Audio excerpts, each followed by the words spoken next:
live. Oi, son, that's the wrong stuffy. Yeah, I'm professional.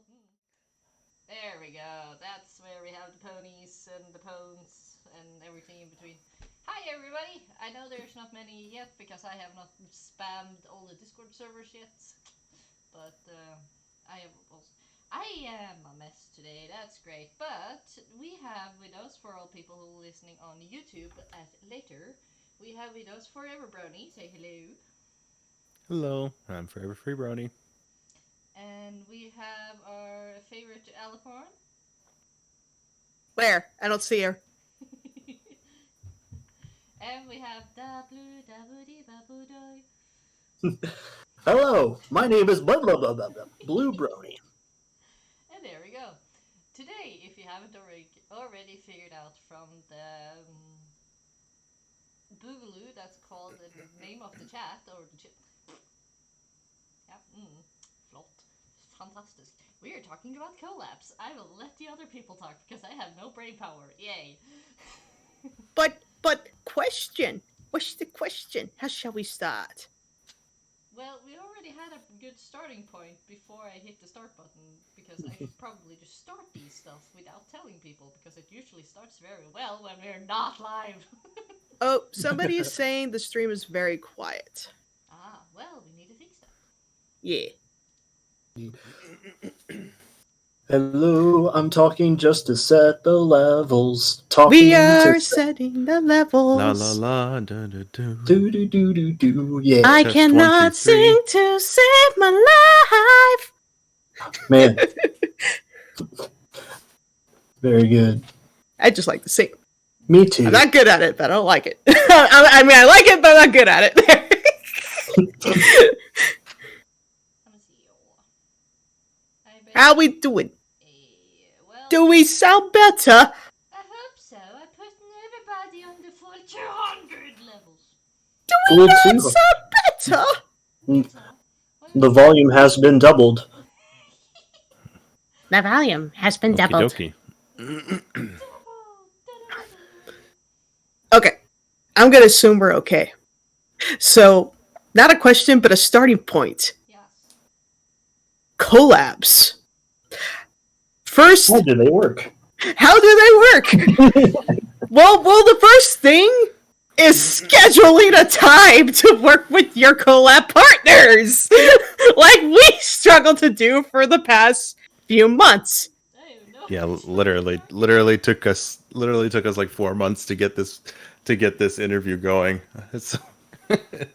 Indeed. Oh my goodness. And Critter, now somebody's saying everybody is loud except you.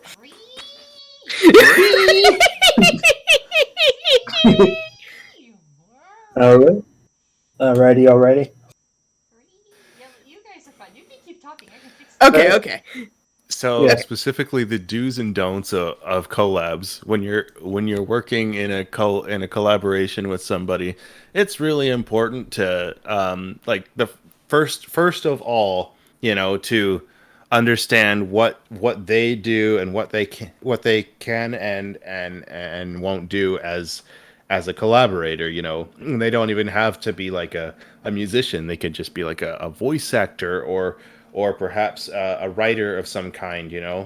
It's just understand what they do, what they can do, and that way you can work best together. That's just one of the first starting points of collabs, I think. Yeah, like, I wouldn't ask Forever Free Brony if we were collabing. Hey, do you think you could write me a sick EDM drop for this piece?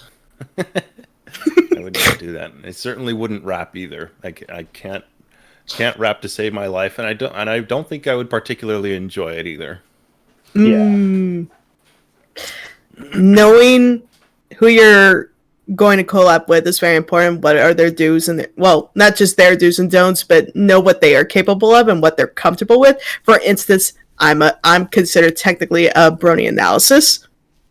So I wouldn't go to say somebody who just does voice acting and ask them, hey, let's analyze this episode, unless they strongly feel like they could contribute in some way, because not everybody's into reviewing or doing analysis of a My Little Pony episode. But Right. that doesn't mean I won't collab with, say, BlueBrony, which I have done recently, in fact, for a song from one of my video projects. That is a form of collaboration. Absolutely. I've collabed with every single one of you here on this chat, Huzzah! and I'm happy to say that they are all on my happy collab list. So that's Yay! Do you have a sad collab list? I do. oh I'll keep names out, though. But go ahead, Blue. yeah. I was about to say I won't say names or anything. It's more just like I've had a decent number of collabs where we've started something and then it just fell through for one reason or another. Right. Yeah, and it's one of those things where it happens from time to time, but I try not to let that sour me on doing collabs, because when a collab does make it all the way to the end, it's usually something pretty awesome. Right. So A very common. Okay, go ahead. no, go ahead. A very common. Very common. I would say, duo in a collaboration is there's an instrumentalist and there's a songwriter, or an instrumentalist who is the songwriter, and then there's a vocalist, right?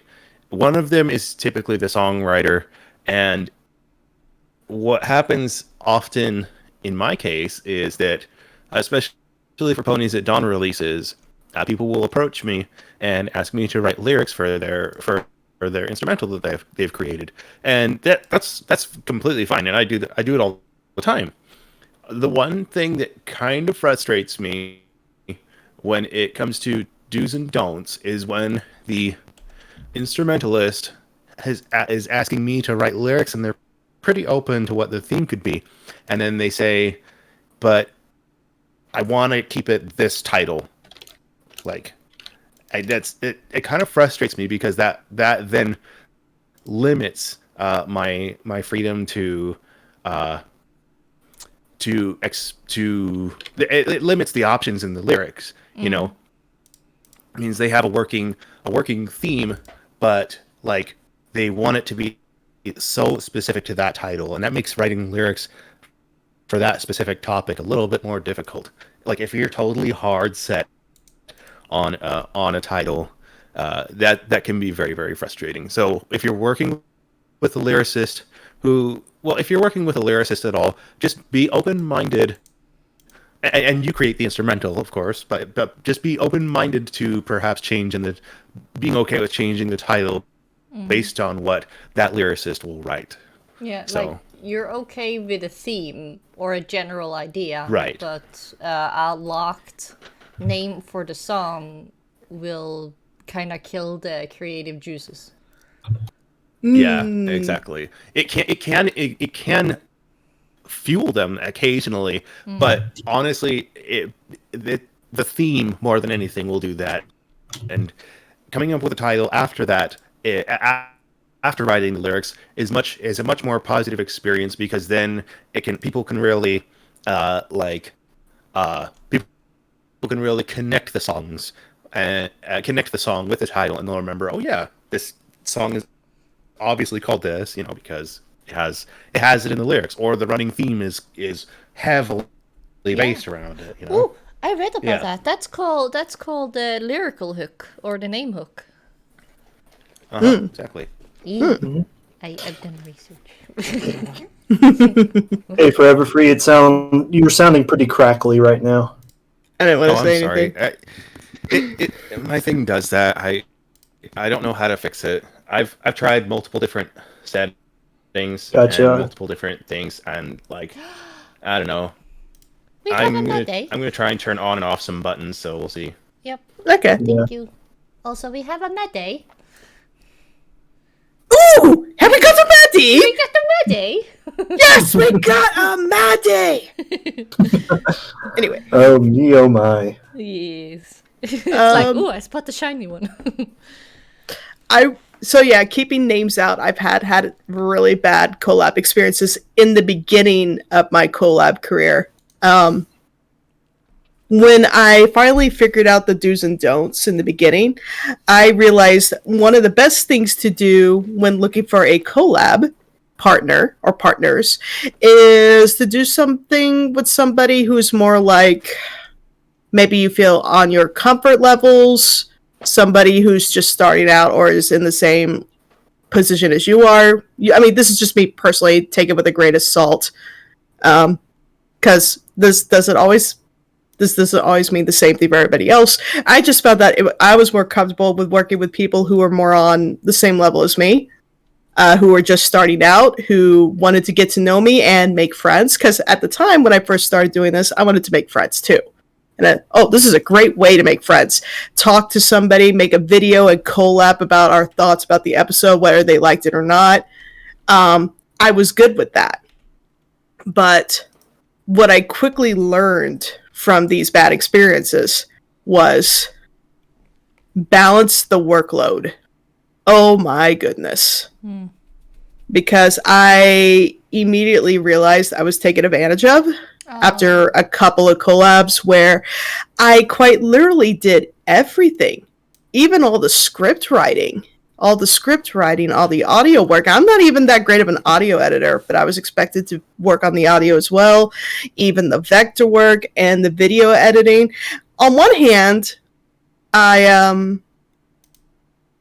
got a lot of experience out of that, of how to do all that, but on the other, it was so bad that not only did I do all the work for this collab partner, the video went on their channel. So it's like I did all this free work for them and they got all the credit, basically. Now, granted, for some collabs who upload videos, for instance, you do need to come to a mutual agreement of who's going to upload it where. Is it going to go on my channel or is it going to go on yours? And normally you figure that out through, whose idea was this first? It's actually kind of funny because it's always not like a big debate or whatever, but we always ask ourselves, Prince whatever and I, whenever we do a collaboration where we ask each other, okay, is this going on your channel or is it going on my channel? Because we each do like half the work, and this has happened like 3 times now or something, where it's been a very, very mutual effort, and we don't know. We just make a decision, I guess. Yeah. But, yeah. If you put in like a lot of the work, you should at least be credited, and you should, and if not paid, you should get paid if you want to be paid, and you should get credited if you want to be credited, and you should definitely know when to just say no if it's just too much. Mm-hmm. Yeah, like regardless of, also at least for me, it's like regardless of what you do, at least a mention in the credits. It's nice, if you know what I mean. Yeah. Please credit those that work with you or alongside you. If they don't want to be paid, which I have had experiences with, critter. La la la la la la. If they don't accept payment for their efforts on their end, or if this is just a mutual collab where we're talking about a video and it just happens to go up on my channel, normally we don't pay each other to do that when it's a collab, because it's kind of a mutual beneficial. We're doing it for fun. But when it comes to something like, with Forever Free and BlueBrony, when it comes to doing a collab to create a song, oh, honey, that's paid for.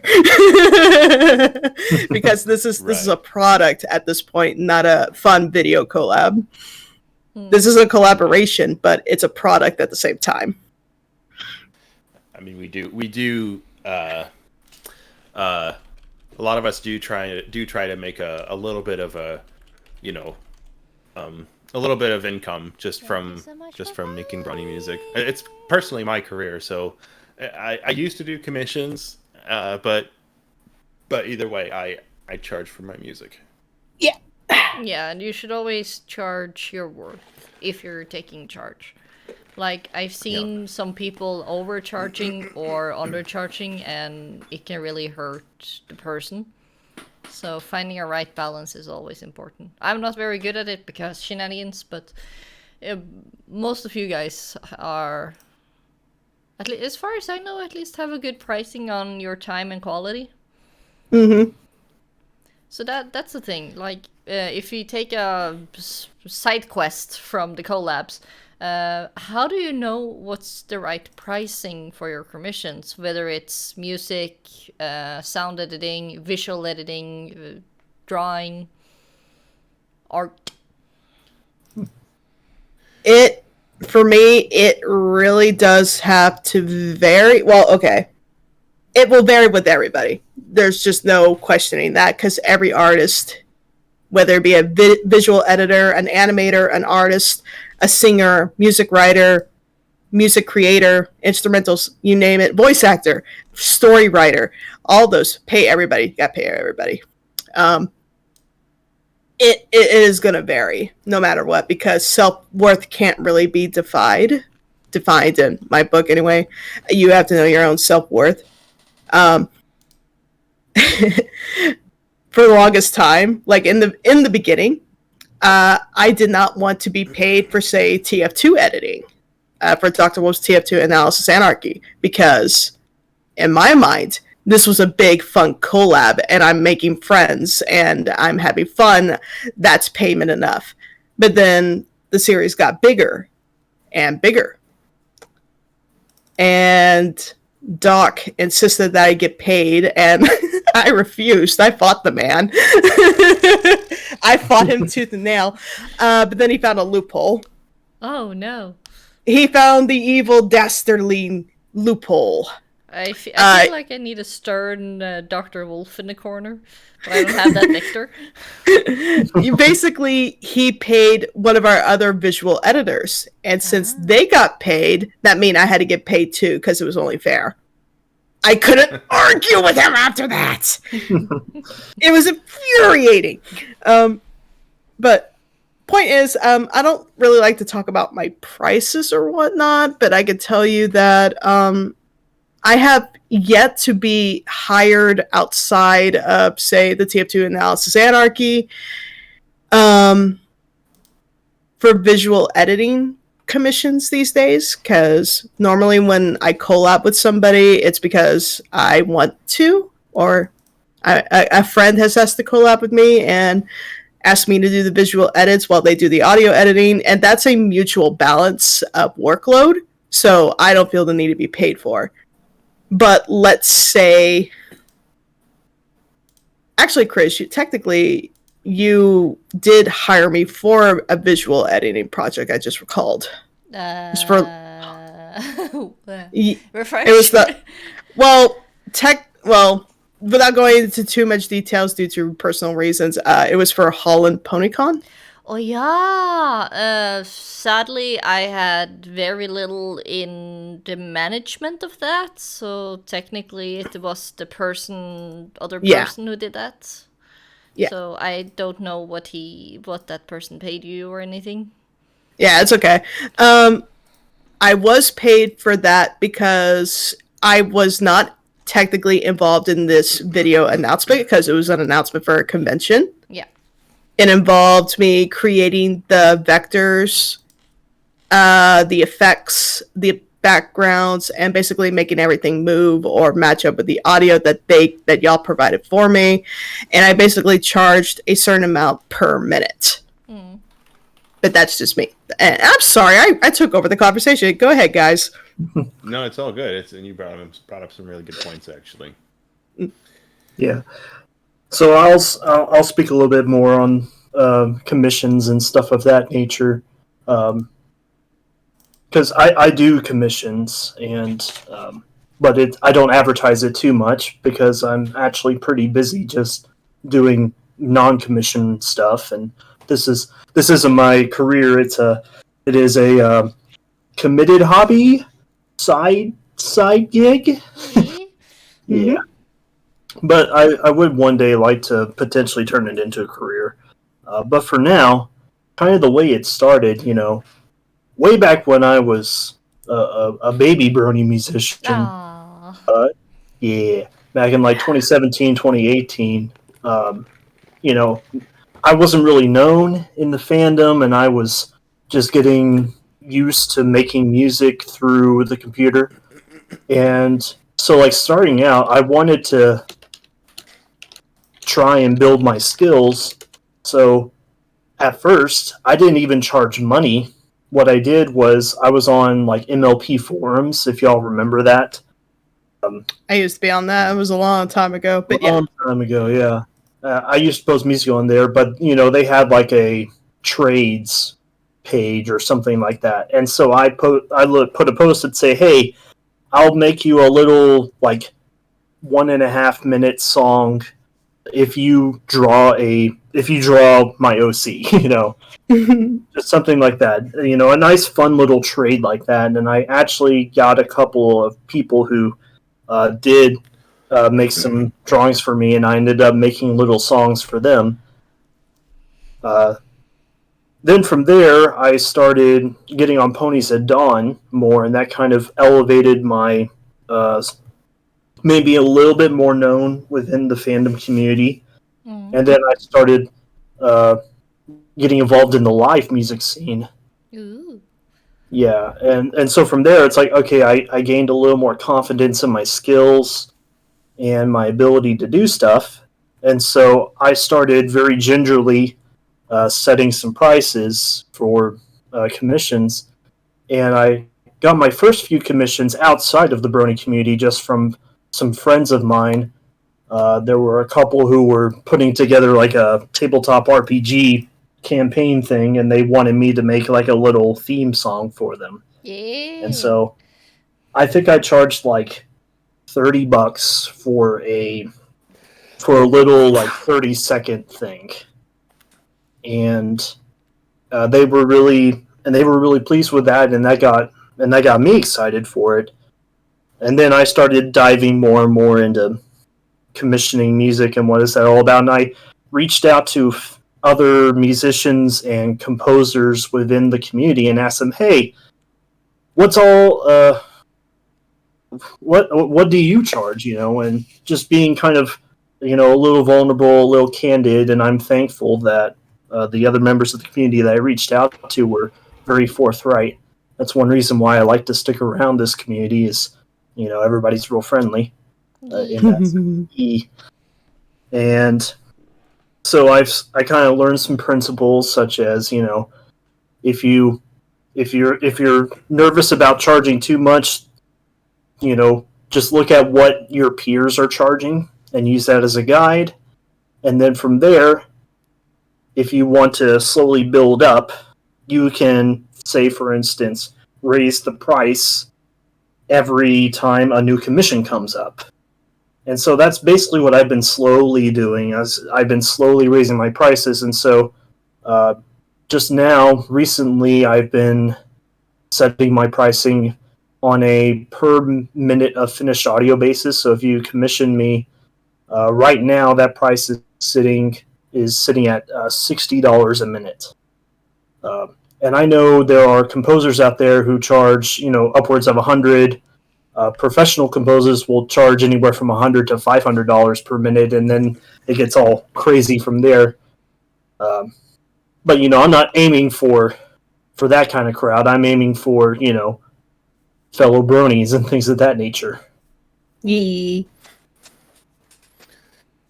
I think I began charging for my music when I was just about it was about 3 months probably into what was it? Probably 3 months into 2014. And because I noticed that I was being very, very, very prolific, making about 1 or 2 songs a month, and I just I said to myself, I could actually, with how quickly I'm going, I could actually make this a career. And so I started charging based on that idea rather than the value or how I valued my work, because I still thought that I was learning new stuff, and that I had a long way to go, and I still do. It's just uh, when I was just trying to be, I guess, very resourceful, because I knew it was something that people were genuinely interested in, and so I thought could actually I could actually turn a profit with it, and it's been working. So, um, and then I started doing more live shows, starting in 2016, starting at like Brony Can and Cider Fest and Everfree Northwest and stuff. And I brought albums to sell, and I actually earned quite a bit from doing live shows. Um, and it's so doing the live shows is kind of like an extra boost, um, Ah. in doing in collecting sales and stuff like that. Um,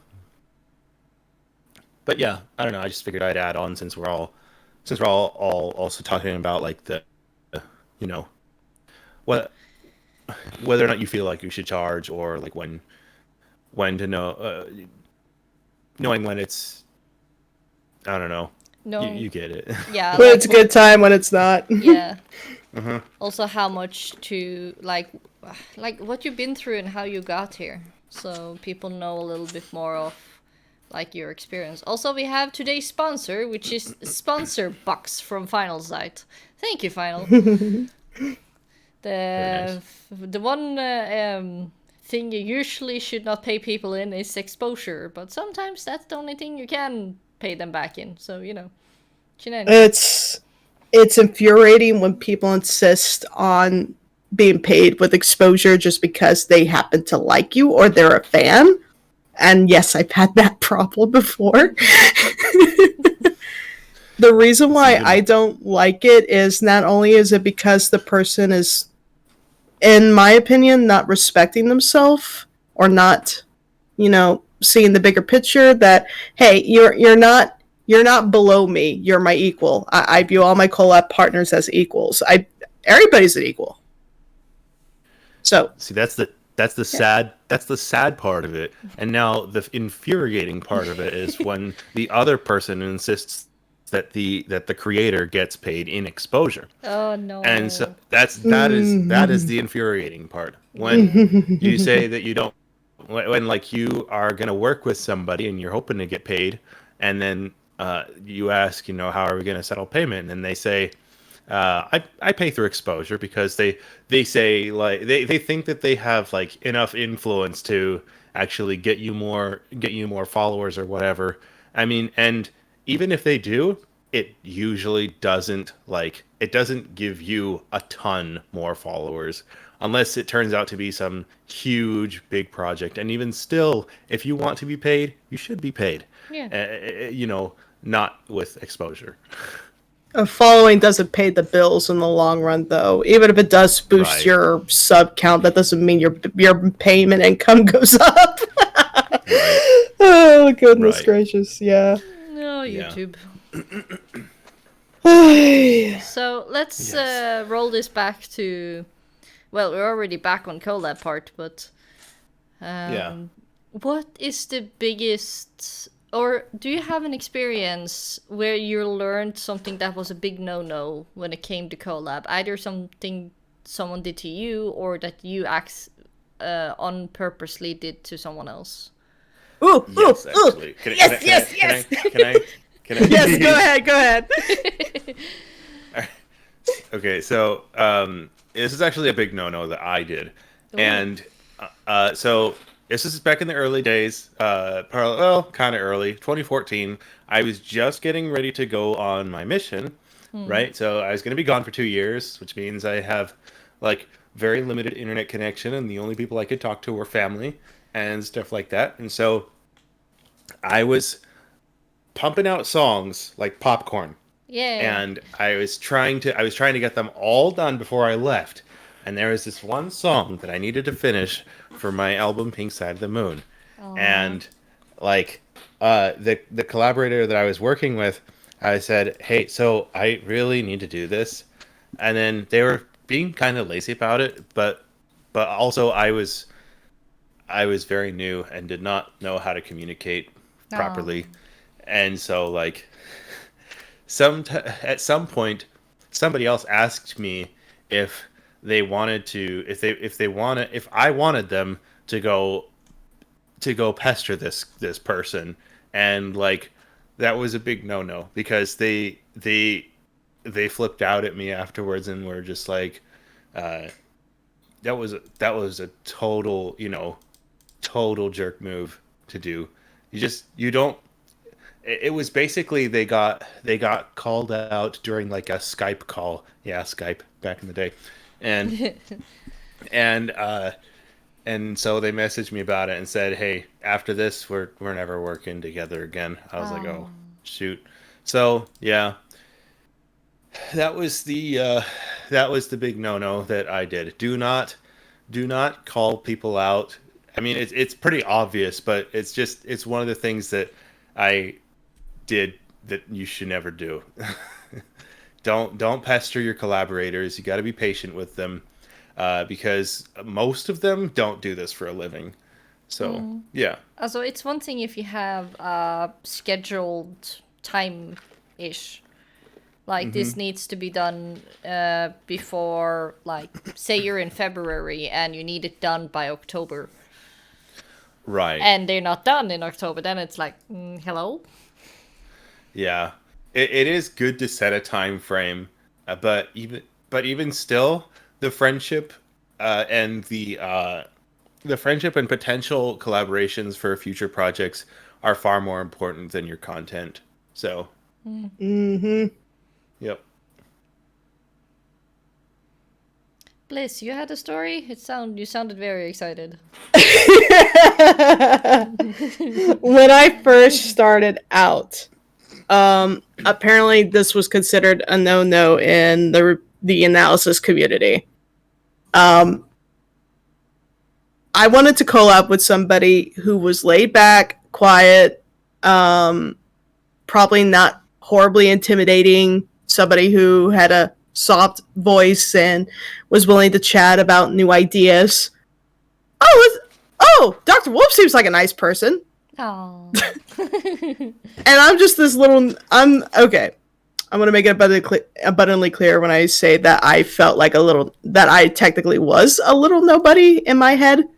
Don't ever think that way about yourselves, though. It's unhealthy. No. But anyway, I did reach out to him and asked, "Hey, I love your work. I love what you do. Maybe we can do a collab sometime and talk about this episode one day if you're up for it." I wasn't overly obnoxious or overly eager about it because that's probably what I should touch on. When you want to collab with someone,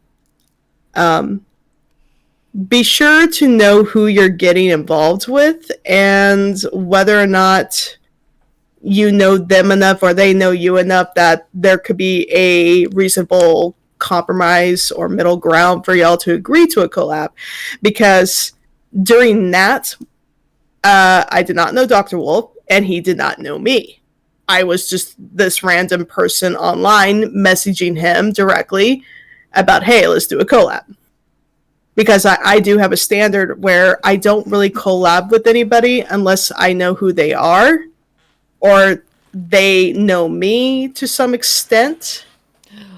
There are very few exceptions. Like, for instance, with BlueBrony is a great example.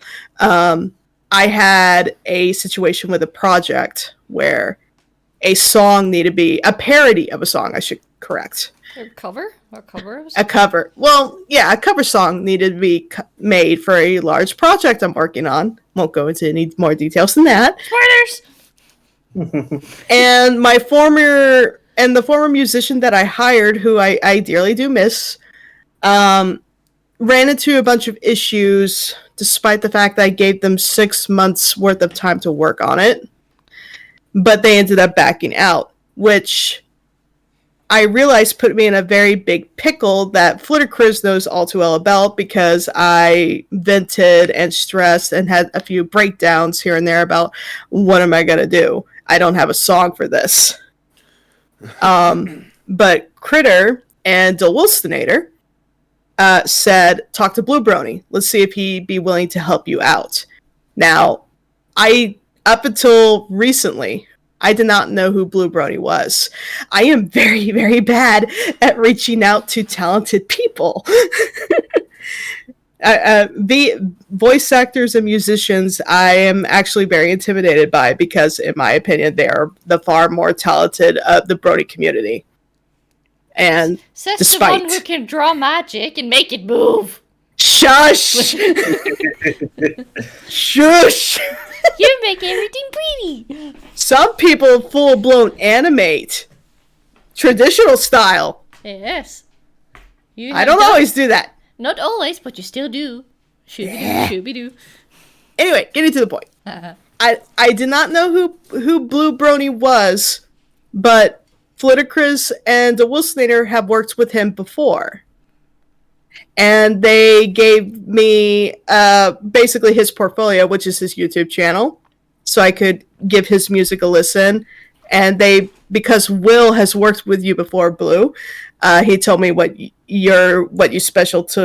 specialize in, that you're able to sing, you're able to create music, which was a desperate need. And yeah, I needed someone to sing it too on top, because I am a horrible singer. And so thankfully this all happened or went down at BabsCon, where I got to meet Blue in person. And that was a great way, and very quick way, I may add, to break the ice. Because I would never ask, say, to do a collab with Forever Free Brony, because I just met you today. I would not want to immediately just assume, oh, we have met, so we're gonna do a collab together at some point, dude. Yeah, never assume. Always ask. Always ask, and never put expectations on the individual either, because you never know what their plate may look like. It might be full. It might be really, really chaotic right now. It might even be broken right now. So you don't put expectations on people when you are looking for a collab partner. They may not be able to do it, and they may not ever want to do it with you. And that's not because they don't like you or because they think you're talentless or anything. It could be for multiple reasons. But it's best not to put expectations on them, because it's not fair to them. So, yeah. That is a super good point, actually.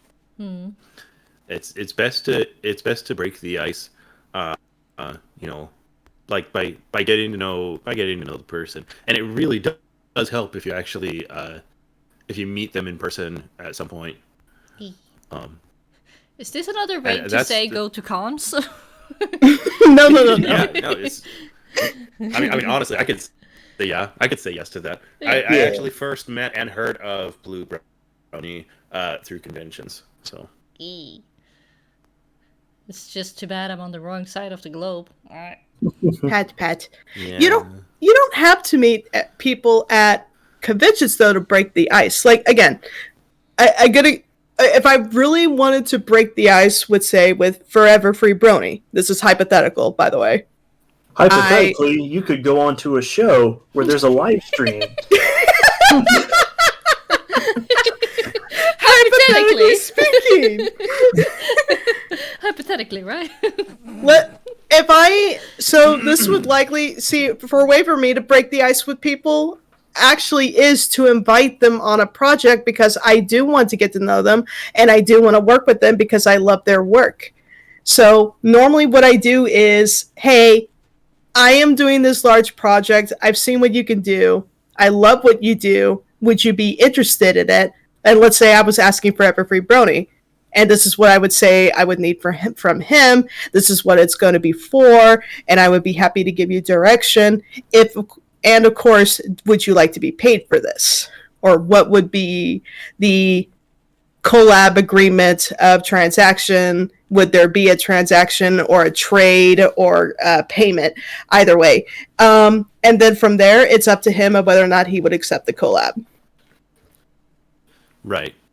And if you said no, I would totally respect that. Yeah. Now, if you asked me like right now for some sort of collaboration, I would absolutely say no, because there are still multiple people waiting on me actually to finish lyrics and vocals for some songs for Ponies at Dawn. Yeah, that. I just have to get them. I have to get them done. I have to get them done before like the 24th. I got the extension from Exploding Pony Toes. He said, as long as you get it done by then, that's fine. Yeah. So yeah, it doesn't necessarily so have now to would be a bad time. Yeah, sorry. Yeah. You're fine. Yep. Sorry. Yeah, that's a pretty solid plan of attack. Like for instance, me and Flitter we've collabed a few times, and like the first time we collabed together, we hadn't met each other. Nope. It was just through a mutual friend at the time, and those were. So, there's all sorts of ways that you can meet people. I'd say by far the best way is meeting someone in person. Because, there's a lot. It's easy to make a friend when you can see them and talk to them and get that impression. And if they are comfortable, give them a hug, because everybody needs hugs. We're all sad little puppies. We need hugs. Yes, hugs are nice. Yeah. It's nice. It is nice to meet somebody online. But it's even better when you meet them in person and you know that the person behind the screen you were talking to is real. That's how my friendships have lasted this long. Because I met every single one of these people at least once in real life. Cough, cough, Norway sofa. Cough, cough. I wish I could go to Norway. I'm sorry. Yeah, that's why I have a little piece of Norway in your apartment. I'm sorry. So, a little fun side story. Last time I was at Bliss, we had a joke and I planted the Norwegian flag in their sofa. And it's still there. So yeah, they have a little piece of Norway. It's still there. Nice. We've all just mutually agreed this is a embassy of Norway. Our couch is now an embassy of Norway. So you can get sanctuary in Norway. Sanctuary for Norwegians.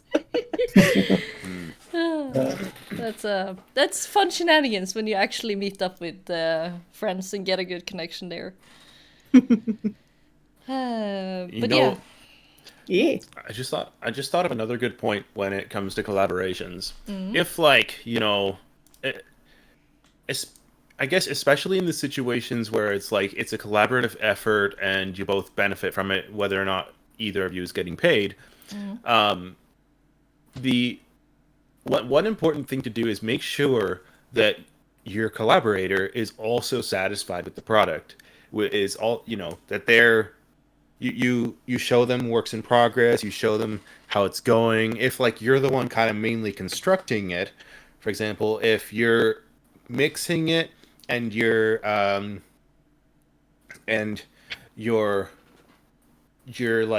the one that's kind of like, I don't want to say in charge, but you're putting it all together, and your collaborator is adding bits and pieces here and there.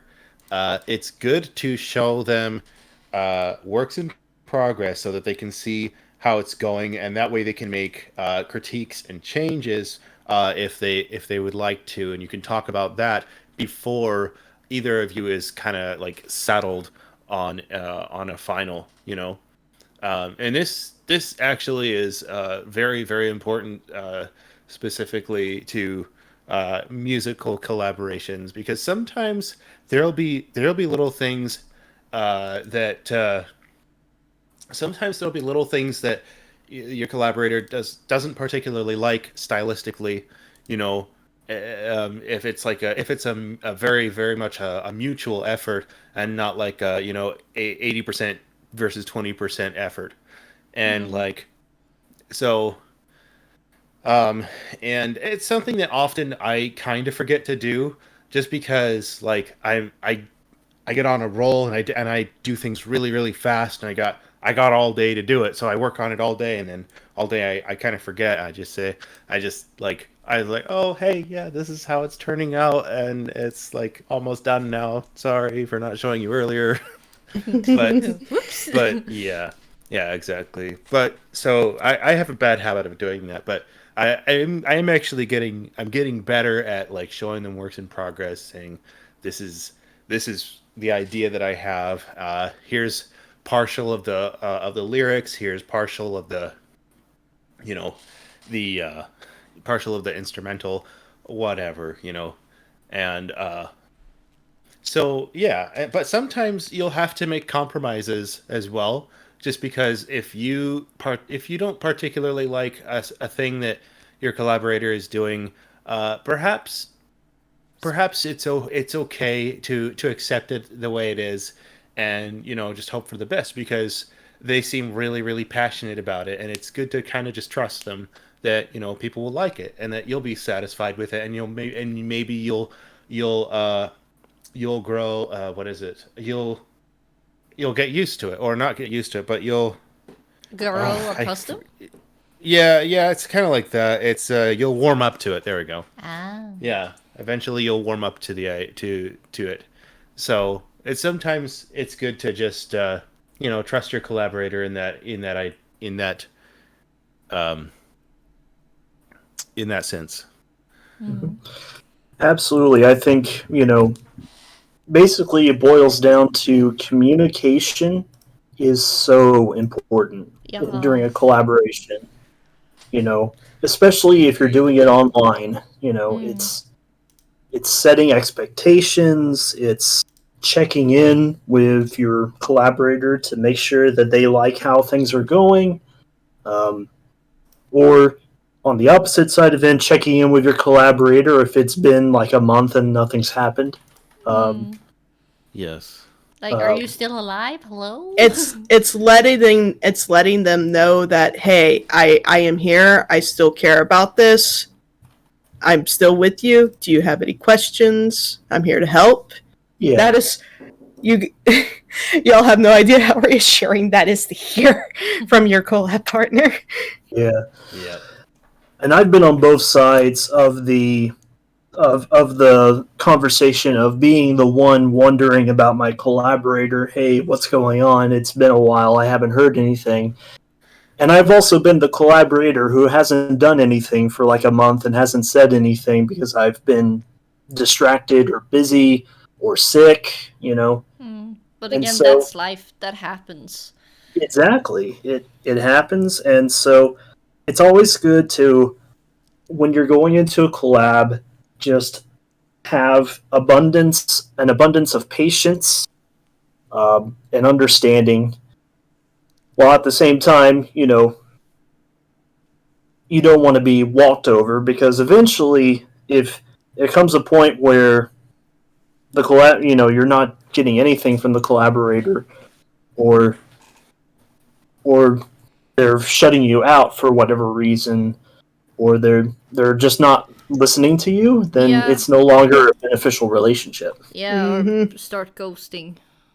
Like, That's at least exactly. let people know you're not interested in working with them anymore. Don't ghost them. Yeah, no Yeah, idea how stressful that is. Sorry. No, you're right. It's a hard, it's a bit of a pandemic. Well, I shouldn't say that word on here. It's a bit of a, it's a common problem that, often it's easy to just ghost, and because people don't want to be uncomfortable and say, actually, I can't do this.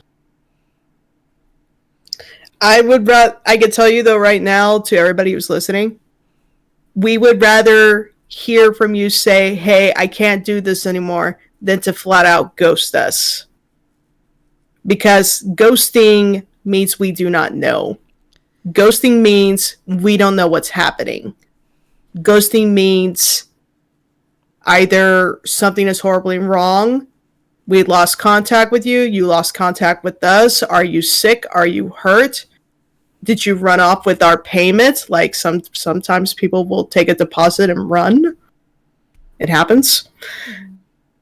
It also shows that you're extremely unprofessional. And yeah, that could go from 0 to 100 real quick. In regards to, I hate bringing reputation into this, but if we agree to a collab, it's kind of a little bit of a contract in a way. We're agreeing to work together to make something awesome.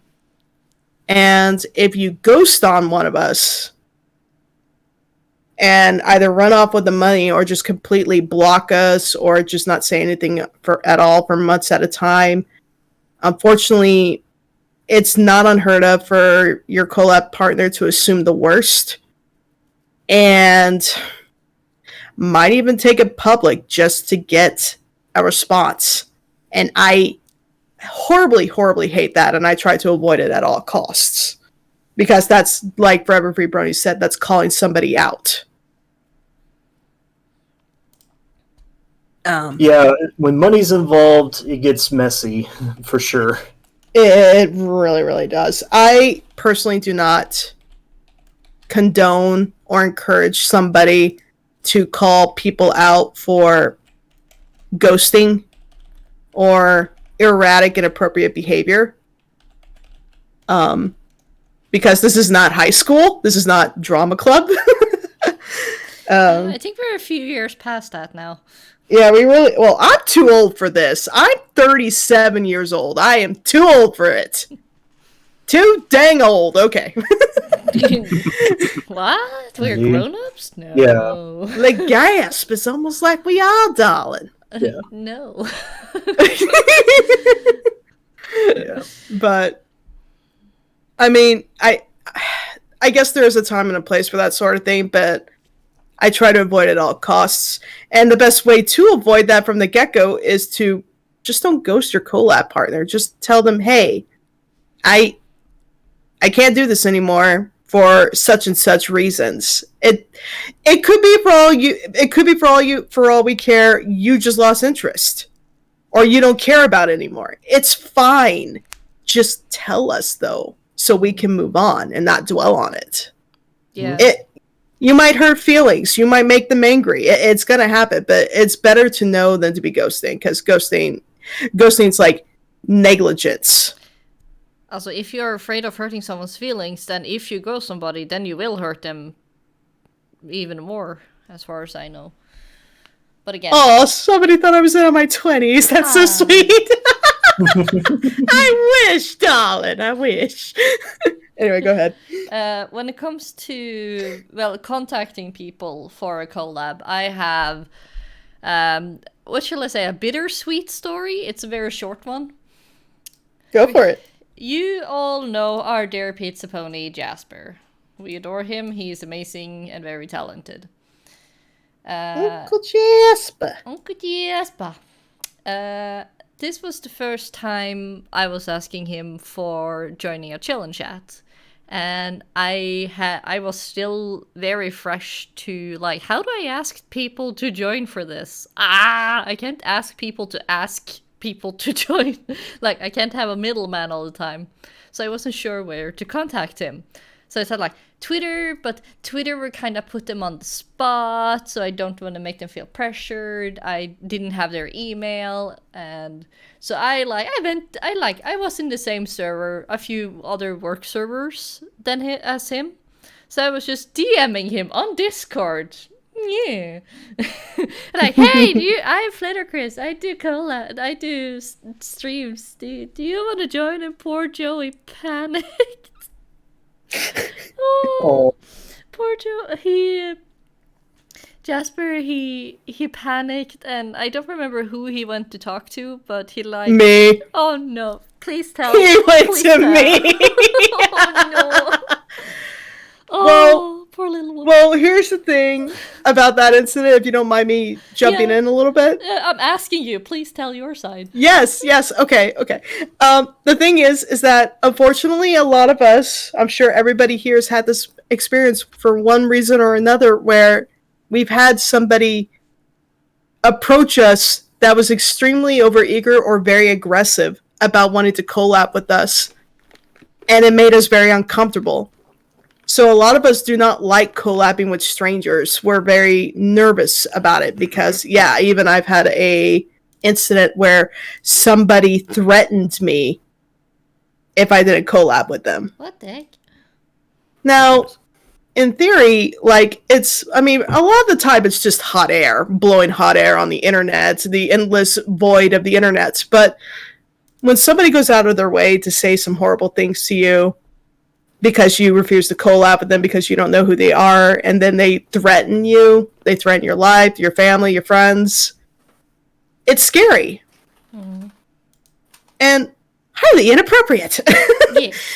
So, unfortunately, because we've had incidences like this, Joey in particular has had several incidences of this, that when Flitter Chris came up to ask him, he rightfully was nervous and scared, did not know who she was. But her critter, your saving grace was you approached appropriately. You also dropped a few names because you worked with other people, including me, before. Yeah. Joey, though, was still nervous, so he ran to me and said, "Hey, I don't know who this is. She's telling me she knows who you are. Is she safe?" Yes, fear me. Rawr. Fear the Flitter Chris. And I go, "Oh, Flitter Chris, yeah, no, she's worked with a lot of us. She's interviewed Doug, she's interviewed Dusty Cat. I think she's interviewed Viewer the Take Girl. She's worked with Viewer the Take Girl.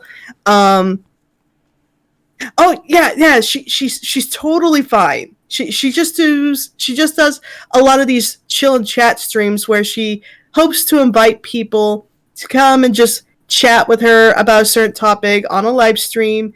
There's nothing interrogating about it. It's just a welcoming, calming, soothing environment that just happens to be shared online." Yeah. So once I explained that to him, he calmed down. That is good. Which I should point out to Flitter Chris at this point, which she is already starting to learn. Panics. Having a resume or portfolio, proof of what you've done, really helps. Yeah. To sweeten the deal, more or less. That, hey, would you like to collab with me? Here's my YouTube channel and Twitter, and these are the individuals I collabed with in the past. If you'd like to do so, I would love to have you on board. If not, that's totally fine. Yeah, and that's why, like you said, with the portfolio, like I also use my YouTube for my voice acting portfolio.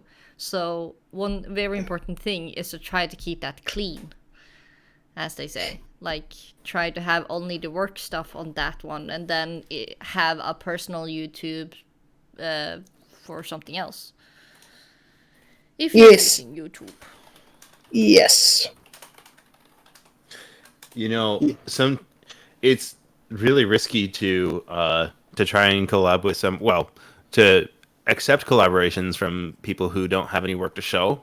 But I mean, this is not to say that they will turn out bad. It's a lot more reassuring. For example, when I collaborated with what was his name, Relative Pitch, I have like so many collaborations on my channel with him.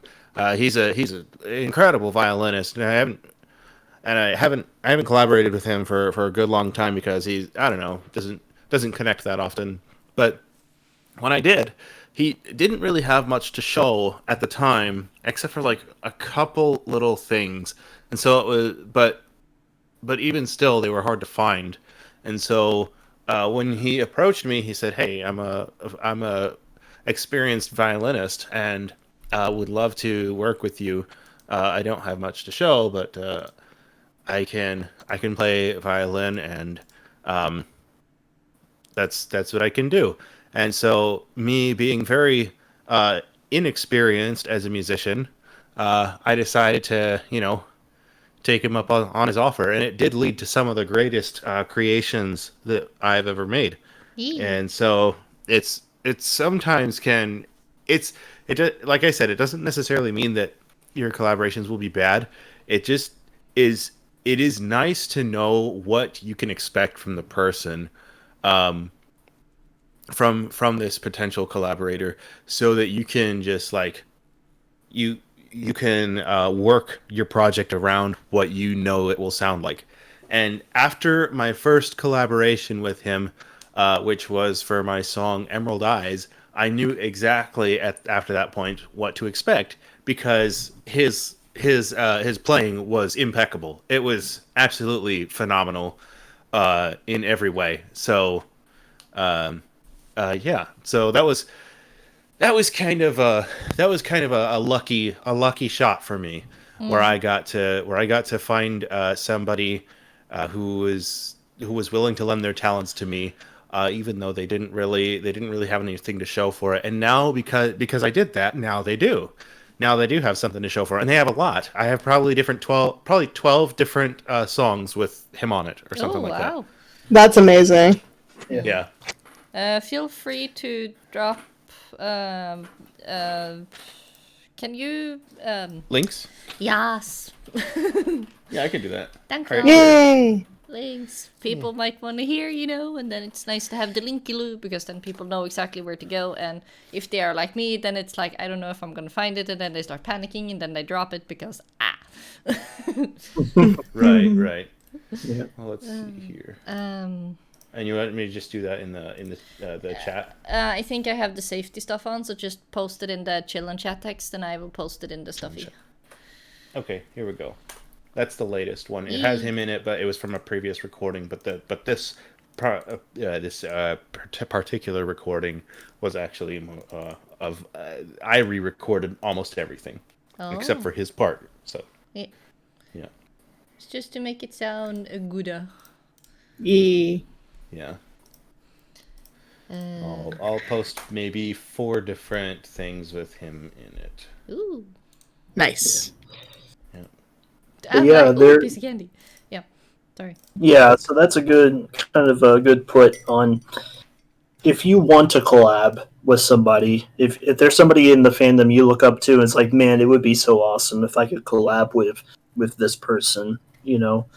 It's if you don't have any content out there, then I'd say the first step is hone your craft and get it out there for people to see, because Right. that's kind of how you start interacting with the community. If you have the opportunity, to meet this person in person at a con or through some other thing, that's a really good way. That's kind of how me and Forever Free got started. Was I came up to him and was like, "By the way, I'm a super huge fan. I love your music. I would love to make something with you sometime." Right. And it was, at that point, it was easier to approach him because,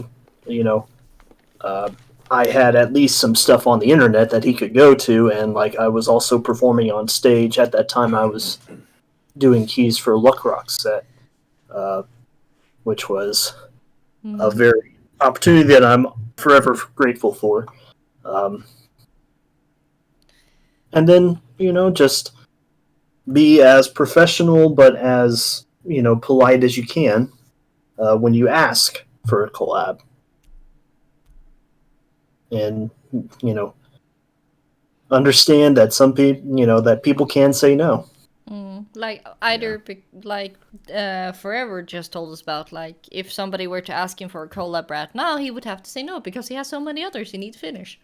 Yeah, I literally just hypothetically said, "Hey, let's do one," and then he said, "I'm sorry, I'm too busy." No biggie. Yeah. Maybe one day. And also when I rework up my nerve. Oi, maybe he will come to you and ask. Nah. There have been a couple people where there have been I don't know. I want to say like one or two people. It's not very common, but like if you refuse a collab, whether politely or bluntly or whatever, there's gonna be a couple people who overreact to it a little bit and just think that you have something personal against them, and it's when I don't know.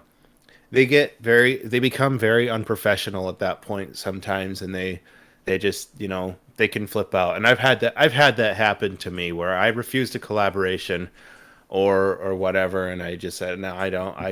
I really don't. I really don't have time right at this moment, but maybe at some other point, you know.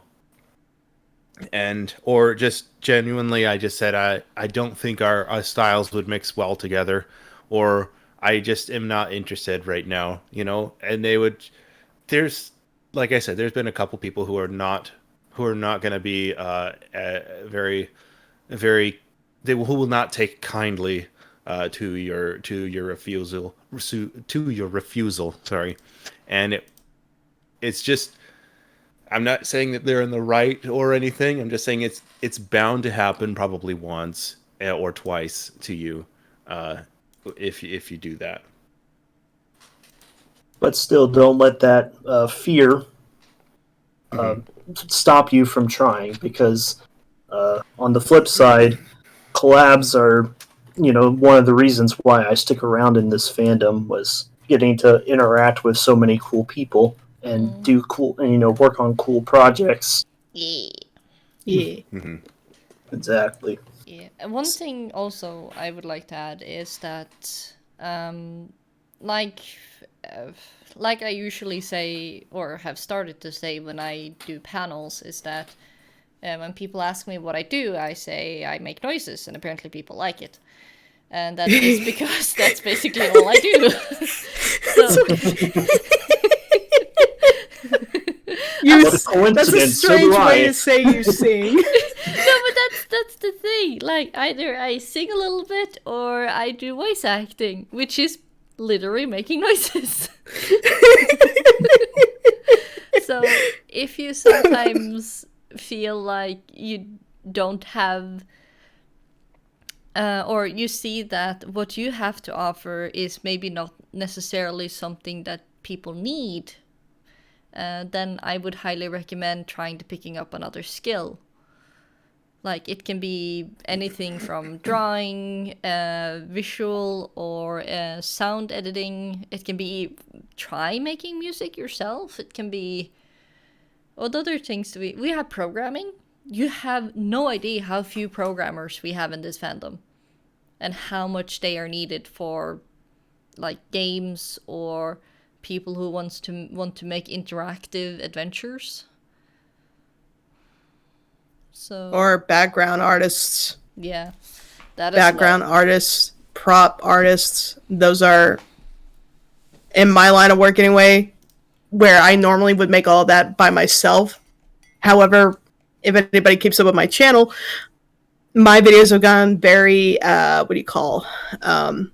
elaborate lately. Mm-hmm. To the point where it's harder for me to do background assets and prop assets, for instance. So I do hire other artists for help. Yeah. Especially, and sometimes they just volunteer because I'll be in a little bit of a bundle of nerves and being anxious and venting to either Critter or Duskflare, some of my friends, would be like, I got so much work to do, I don't know what I'm doing. And they're like, do you need help? No, I got it. I know what I need to do. It's just, they're like, do you need help? I'm very bad at asking for help. But going back to another point, though, about collabing and getting potentially rejected or whatnot. Okay, if you're gonna reject somebody for one reason or another, I mean, yeah, always try to be professional if you can. But obviously, if this person is not taking the hint, then I do not berate anybody for being firm or blunt and telling them, no, not interested, please stop. Because after that, it's becoming inappropriate. But for somebody who's asking the other person to, hey, I want to work with you, you want to do this collab, regardless of how you are rejected, whether it was professionally, nicely, or unprofessionally, in fact, rudely, but that is very subjective depending on the person.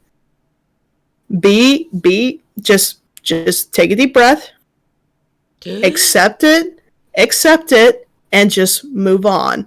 I know it can be disappointing when somebody you look up to that you really badly want to do a collab with tells you no. It hurts. And it's frustrating. I get that. But the best thing to do is to walk away. Accept it and walk away. Because if you make a scene, if you get aggressive or negative about it, not only are you hurting the person you were trying to collab with, you're also hurting your chances of collabing with other people. Because word spreads fast in the community. Yeah. Don't be inappropriate. Be a better person. Yeah. I knew a guy who would just throw it all away if they were ever rejected. It's just like, he would start cursing, and he would start like, just. I like to call him he who shall not be named at this point, but like, it was a very, very sad. It was a very, very sad story just to see this guy walk down this road, because every time that he tried to collaborate with somebody, it would always end up in in failure, because like this person was too critical of his work or whatever, and then he could. I don't know, he couldn't take criticism and did not like to change the way that he liked his stuff, and so therefore would end up, the person would, the collaborator would then just he would say, no, I can't work with you anymore, and then he would just throw it all away and start cursing them out and like bad mouthing them and whatever about their lifestyle and things completely unrelated to their project, and it was just so sad. It made me really, really feel bad for the guy, just because he did not show any restraint in that manner. So I think I know what you're talking. I'm obviously going to keep names out, but I caught wind of that, and I'm not even in your side of the community, and I caught wind of that because on an artist level, that is like, oh yeah, that was bad. I was just raising an eyebrow the whole time. He started going after artists too, so. Oh no! Yeah, he did. I know. Oh, it was bad. I'm just sitting here in my little corner, have no idea who you're talking about. And best that stays that way. This person is infamous. Yeah. Infamous.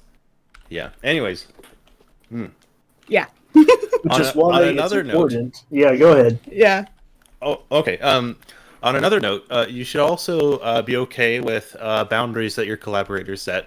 For example, this is something that some vocalists are a little picky in particular about. Some vocalists do not like to have their vocals pitch corrected or auto-tuned or whatever. And if you want to work with them, you have to be okay with that.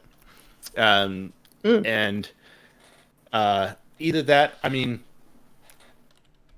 or you wait till they warm up to the idea, I guess. One vocalist that I've worked with multiple times used to be very particular about not having their vocals corrected because they wanted it to sound natural and they wanted to work up to being, right on pitch every time. And it wasn't always the case, but they were still pretty good. And so the first couple songs that we did together, their vocals are completely, untouched when it comes to pitch correction. Yeah. And I was okay with that. I was all right with it. I would have preferred it to be pitched because it's just for the sake of professionality and for the sake of the recording. But, I waited, and then they warmed up to the idea because now they realize that this is not, singing a song like this is not practice for performing live, and therefore, or rather, recording a song is not necessarily similar to practicing for performing live. It's for the sake of the recording. Yeah, And yeah. Sorry. Go ahead. I kind of understand them because I am a little bit or at least I was the same, because I was afraid that if they did too much pitch correcting, then I was afraid that I was gonna quote unquote sound better than what my real ability level really is. So I didn't want to make people think I was better than what I actually was. But a few tweaks here and there is nothing. It's just sometimes you aren't on pitch all the time, and that's okay. Yep. And for somebody's asking, what is pitch correction? If one of you guys want to take the proper explanation. Pitch correction is it's a program that fine tunes your voice so that it can hit the notes right on the note rather than just being generally close to it. It's kind of like, when you're tuning a guitar or tuning an instrument just to make, and you just get it to you get it just to the right tuning. That's kind of what you're doing with pitch correction. You take your vocals out of a song that you've recorded, right? You take just the vocals and you put it into the pitch correction program. I use Melodyne, and using Melodyne, I adjust each pitch just so it's just on the right pitch, and this helps me so that I can also not just sound professional, but so that when I sing backup vocals, that the backup vocals can sing with something that's in tune, and so that the entire song can actually sound a lot more pleasant to listen to. Yeah. Yeah, as a matter of fact, people have heard of Auto-Tune. Auto-Tune is a pitch correction software. Yeah. Yes. I love people Auto-Tune. Auto-Tune has really cool things about it, and despite the stereotype of people sounding like robots, you can tweak the settings of Auto-Tune to actually make it sound very natural. It's just that people have found a really cool musical effect by taking it to 11, so to speak. Right. It's funny. I actually formed for a little bit. I actually helped form a boy band out of bronies, and we just, oh boy, no, we is actually Featherweight there? we no, but it was me. Let's see, it was me, DeWilstonator, Fritzy Beat, and a few other people who are just mainly vocalists. Wait. And we actually, I think, finished one song that never got released. It was the cheesiest thing ever, but the entire thing had auto-tune all over it, and it sounded like the boy bandiest song you could ever imagine. Oh, I am dying over here. please tell me you actually have that project. I am a sucker for boy bands. Come on, man. Don't leave me around like this. It had this tune. It was like, I could be the one to hold you. Say that I'm dying. Carry you back home whenever. Yeah. Listen to that charmer. No idea. It was the cheesiest thing ever, but No, that's not cheesy to me. That's my childhood. Man, some people just like the cheddar, I want the cheddar. Give me it all. I love cheese. No, I'm not saying it was bad. It was a fun project, but none of us ever actually found the time to, or found much more interest in it after that song. Oh, just come because, on. yeah, I know. Can't you it talk was to cool. them? That would be so cool. And Crusader. That's the one who was Crusader. Yeah. I'm sorry. It's just at least I know, as far as I know, me and Bliss, even though we have some differences in the I think I was very young when the Backstreet Boys and those guys came out, but I still have them in my memory of the childhood. So it's like, So it's still a lot Right. of dopamine when I hear stuff like that. Backstreet Yeah. Boys, NSYNC, Yes. 98 degrees. So yeah, if you guys were to release that cheesy song, a lot of our generation girls or boys for that matter might be very happy to hear cheesy. You'd certainly make this little rainbow alicorn over here very happy. Yeah. Oh my gosh. No, Well, so if you do wanna hear at least Will singing a boy band song, there was this thing that I helped him out with. I didn't do any part in it, but I did. He showed me a parody of what was it called? I Want It That Way. I edited this. I edited the visuals for this. Yes. Got it. Yeah, I was gonna say you probably already know about that. Yes. One, I have but it on my yeah. phone. Yeah. On your phone. Yes, I listen to it on my phone daily.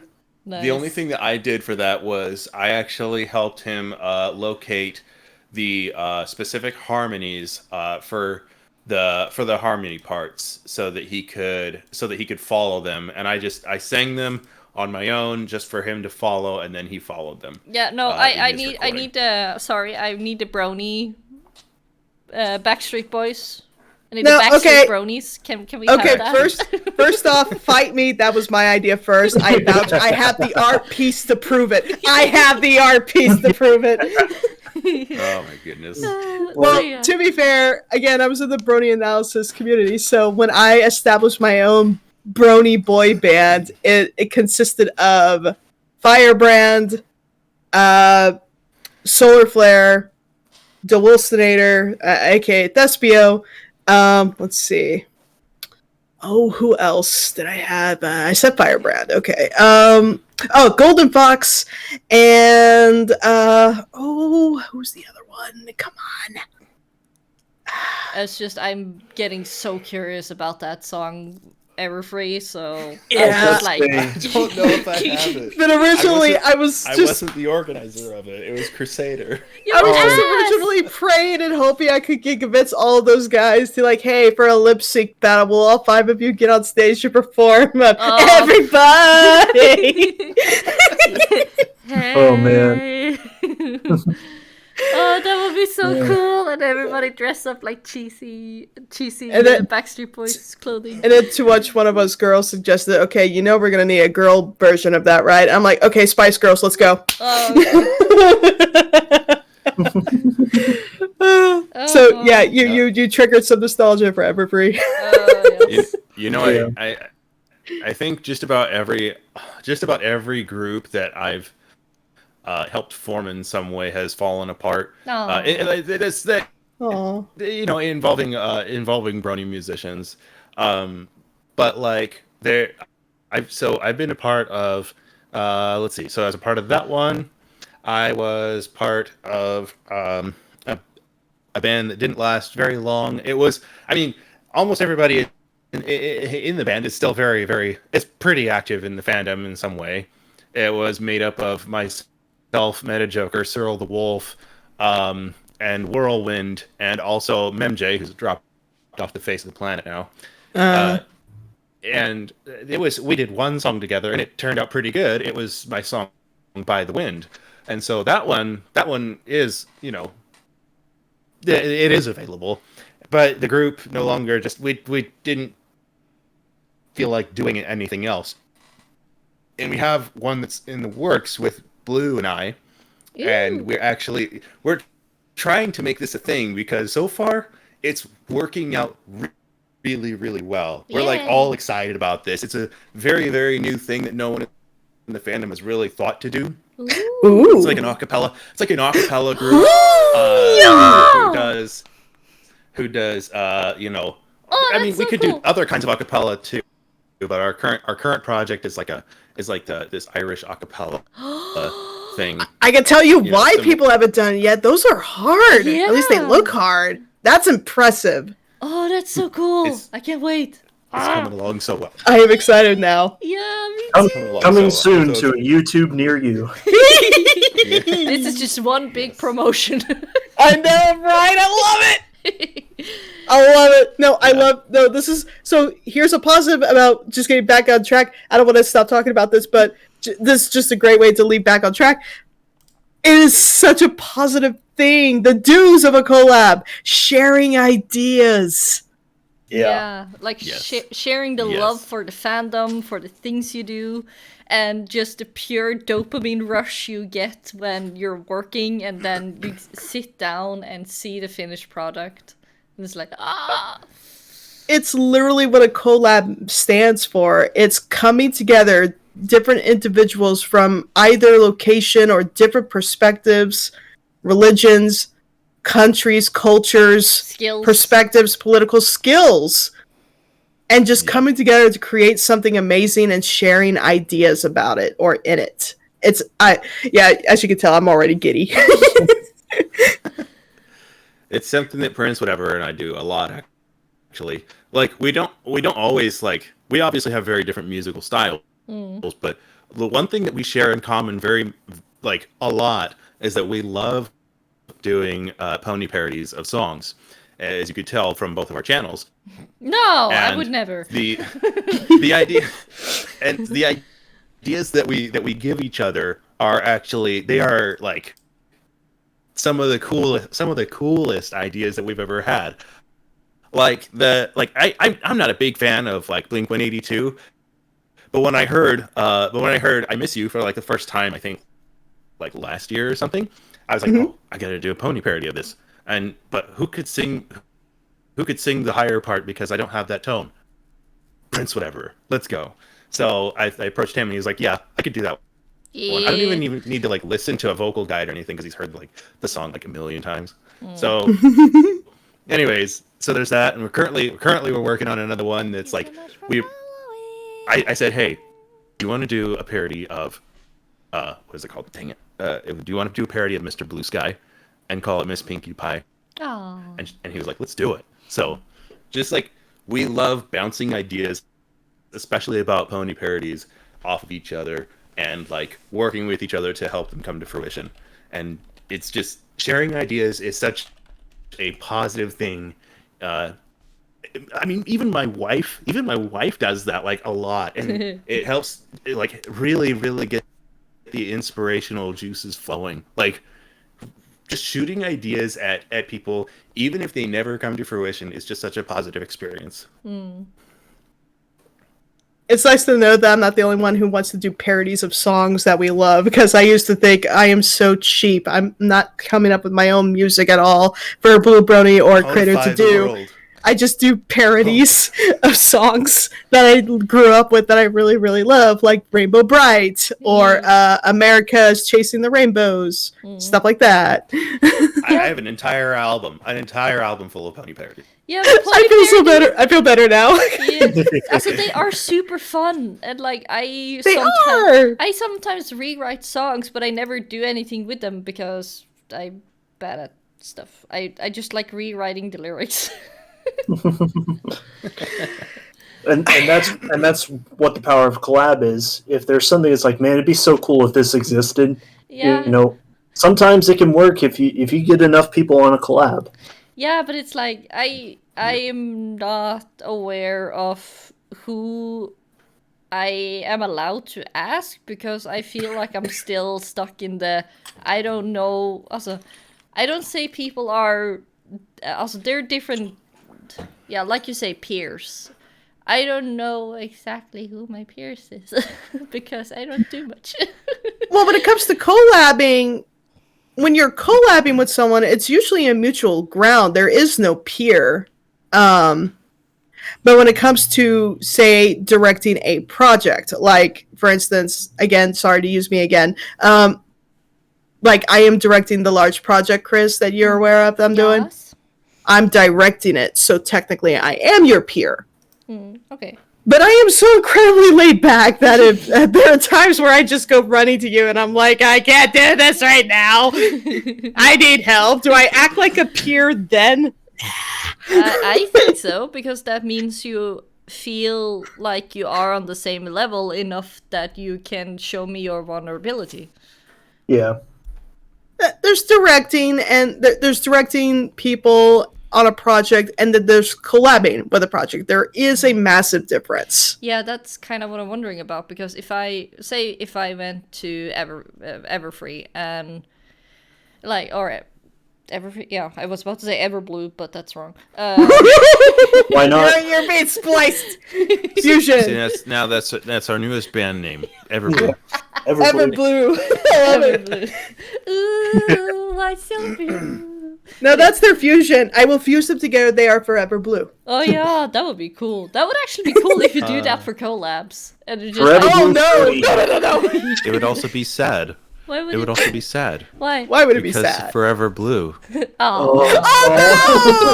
Oh no! We can only do sad songs. But that's the thing when it comes to collab. Say if you go to a person and you kind of forget to use the word collab, and you ask like, hey, do you want to work on this song? And then they suddenly think that you are commissioning them. Yeah. And then it's like, then it gets awkward and you don't know what to do. Well, sometimes it's best to know what you need to say before you go up to someone and say, like, I made it very clear to Blue that, hey, I have a large project that I'm working on. It's a passion project. There was somebody that needed to work on this song, and they can't do it anymore. Can you please help me? I will pay what you want. Yeah. Absolutely. Yeah. Mentioning money up front if you intend to commission is a good way to draw attention to that and avoid confusion. And at the same token, if you really can't afford it, or you're kind of unsure about it, then just being forthright about that. Yeah, because in my honest opinion, whereas if I were to go to BlueBrony for a collab, it wouldn't be for a song, because I have nothing to contribute in regards to creating the song. Well, I would say you're decent at the lyrics, at least. I wouldn't say I'm experienced enough. I cannot sing very well because of, well, lack of practice and training. And I have no way of providing help when it comes to creating instrumentals. So I am not. Put it this: I'm not in the music fandom for music Brony side of the community for a reason. I am content creator Brony, but then again, an artist. You can make all the visual. You can even make a small animation for the song. Well, then it gets complicated, because if I were to go to BlueBrony and say, hey, if you made this song and I made the visuals for it, whose channel would it go on? Yeah. And even then, would he still want to do it if it was just a collab, which meant no payment in my mind? Well, so there's a few ways that this can be approached. Yeah. So one thing to consider is if you commission someone, that means that you have more control over what the final product is. When I'm commissioned, I do my best to match the vision of the person who commissioned me, and I try to do it within a very specific time frame, because money is involved, and so it becomes more like a business sort of thing. And so, for instance, I did the music for Missing Out, that animation that Minty Root did last summer. And it was a beautiful animation, and the way that came about was we were in a mutual Discord server, and he was posting some of his work in progress, and I was so impressed by that I personally reached out to him and said, hey, I really like your stuff. Did you need any music for this? Because I would be happy to provide it. And at that point, it wasn't a commission. It was me authoring my services. Because what I wanted to do was making music for a very beautiful animation is something that I've always wanted to do, and B, I saw it as an opportunity for me to potentially turn around and sell it as a soundtrack, and that's basically what we did. Once he said, oh yeah, that'd be great, and then we kind of talked a bit and said, And basically he said, you own the music and you can sell the soundtrack and do whatever. And then it worked out as a very mutually beneficial collaboration in that sense. Even though like he did the whole movie and that was his thing, and then I did all the music for it and that was my thing. And in that sense, it was more of a peer-to-peer relationship. Whereas when you came to me, Blissy, it was you were offering to commission me, and so because of that, it was your vision on your project. I was contributing to it, and so that was a commission relationship. But at the same time, a friendship formed, and so I was yay! I wasn't sure on that yet. Yay! Because I try to go slowly with these things. Yeah, absolutely. So. But yeah, to say that I could contribute to a collab to create a song with BlueBrony, I don't think I could because I am not a musician. So, for the most part, I mean, unless, and even then, let's say BlueBrony asked me, hey, I would love for you to do the visuals. Well, I would have to do that by myself, I would assume. Which by that point is, I think I would have to be compensated. Exactly. Because it takes a lot of work. So this is why I say when it comes to collabs, that's a good question. Somebody's saying cross platforms. That it gets difficult, and I guess it really does depend on the It really does depend on the individual. So it's easy for me to go up to say Dr. Wolf and say, hey, let's do a collab. Can't English, on this My Little Pony episode, where both he and I talk, and he does audio recording for his side, I do it for my side, and either he'll volunteer to put the audio together, or I will hire somebody to do that for me, Dual Snader, but I will do the visuals. Because it was my idea to approach him with the collab. I am inviting him to do this with me. So it's going to go on my channel, and I don't need to pay him to be on it, and he doesn't need to pay me because it was my idea. So it all works out because this is something I wanted. Whereas if he were to ask me to do a collab with him, I would still offer to do the visuals, but he won't let me. He'll do what I'll do sometimes and hire another artist to do the visuals, so I don't have to put in as much work. But the collab goes on his channel because it was his idea, or I insisted it go on his channel because it's like maybe for his A Moment with Dr. Wolf series, for instance. Yeah. There needs to be a line and a comfort level for the individual. If the individual starts to feel like this is no longer a collab because they have to do more work than the other, or there's a specific kind of work that requires more time for them than they're comfortable with, it may more than likely mean you need to compensate them in some way. And I'm not talking about an exposure. Sometimes it's not even payment either. Like for Chris told me she doesn't want to be paid on certain things. Yeah. For reasons I won't go into, but I highly respect. Okay. However, I don't like accepting free work either, especially when this is a personal project on my part. So if you're offering your services to me and you say you're going to do them for free, I'm going to say, no, what do you want? What do you want? None of that. Give me a price. Yeah, like give me a price. You do have offered me like a small drawing as a payment. I've offered you drawings as payment. I've offered free vectors as payment. I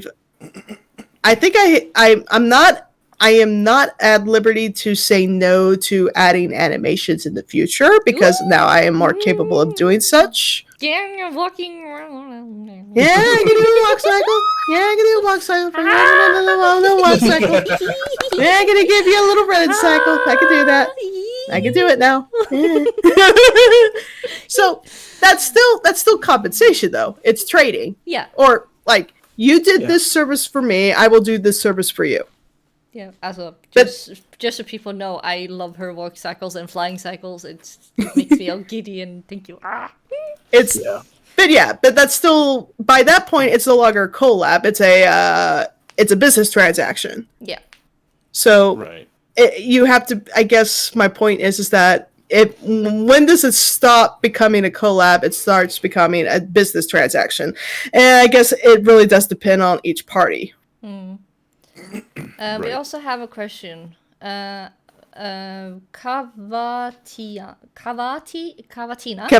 Cavatina. I've been mispronouncing her name for the longest time, but hello, I've met her at cuts before. Hello. She's asking, I am absolutely atrocious at asking for collabs and getting to know people online. I just get too shy. Any advices on how to push past that? Well, like we talked about earlier, it's about meeting people in person at cons is usually a very good way. Otherwise, it's having already content you already made on your portfolio or YouTube for that matter, so that you can show people your skill level and kind of what you already do. After that, what do you guys think? Is Twitter still the best place if you don't have them already on Discord or in another server where you can ask like, hey, is it okay I talk to you in DMs? I mean, yeah, Twitter is okay. It's not like the greatest thing in the world, but it's probably the most open and reachable way if people have their DMs open, because people are searchable on there, and whereas on Discord you have to know exactly what their name is, and you can't just search names on Discord. Nah. But yeah, Yeah. Twitter is good. I've started multiple different collaborations using Twitter, especially when it comes to commissioning artwork. And I guess it's technically not a collaboration; it's a commission, but like, yeah, and it's also my advice to what was her name, Cavatina, right? Is to make your content available to show your skill set, just so people know what you can do. And that way you can approach people with confidence and say, this is what I can do. Would you be up for working with me now or in the future at some point? Maybe we can make a thing together, Yeah. Maybe be upfront with what you're looking for, know what you want in the collab. Like, is this for a review? Is this for music? Is this for artwork? Is it for a podcast? Is it going up on your channel or mine? And have a resume or portfolio, which normally consists of what's on your YouTube channel, especially if you're an editor. Yeah. Right. And bring something of value to the collab, like just so your partner isn't doing all the work.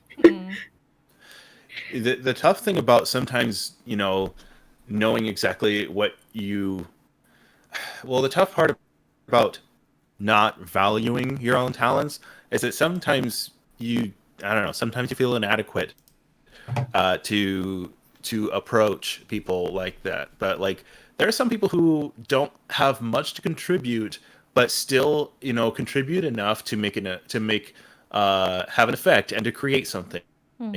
Like, for example, I've worked with a couple people who were strictly lyricists in the project and could not actually do anything else aside from write the lyrics. And I mean, don't get me wrong, writing lyrics is not exactly a walk in the park, but to the audience, it doesn't seem like that much.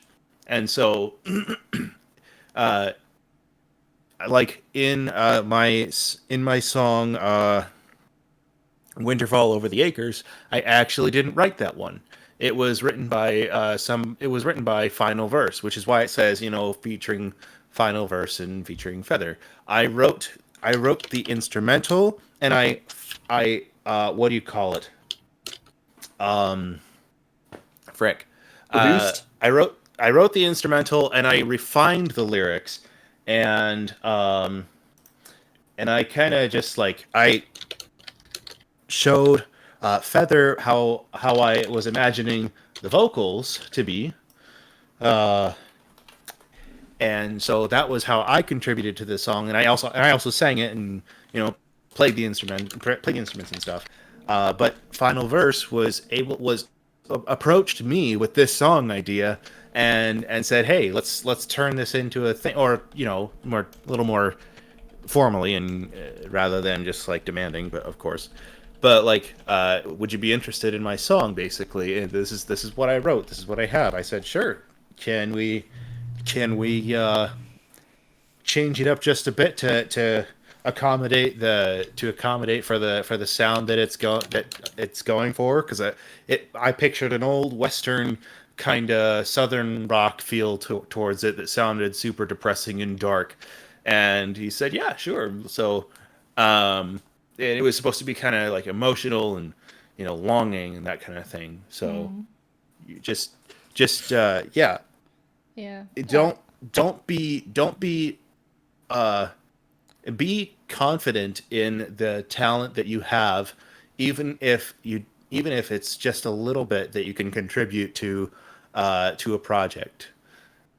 It's like something my dearest showed me on YouTube. Like, just like in a relationship, it's not always 50-50. Sometimes you're singing the lead and sometimes you're playing the tambourine. So if you're going to play the tambourine, do it. Be the best tambourine player in the world.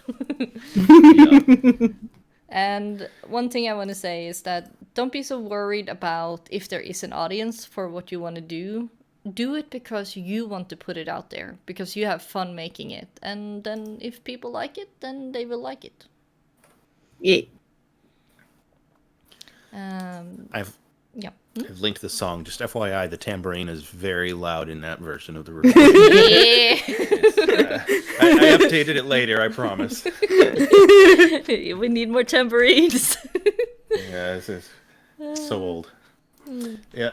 I've also worked with another lyricist who happened to be the artist that I employed at the time, and she said, "Let's make a trade. If you record this song, I'll give you art, and here's the lyrics already." So it was a pretty fair trade, and she said, "Well, you can also sell it if you want." So I sold it.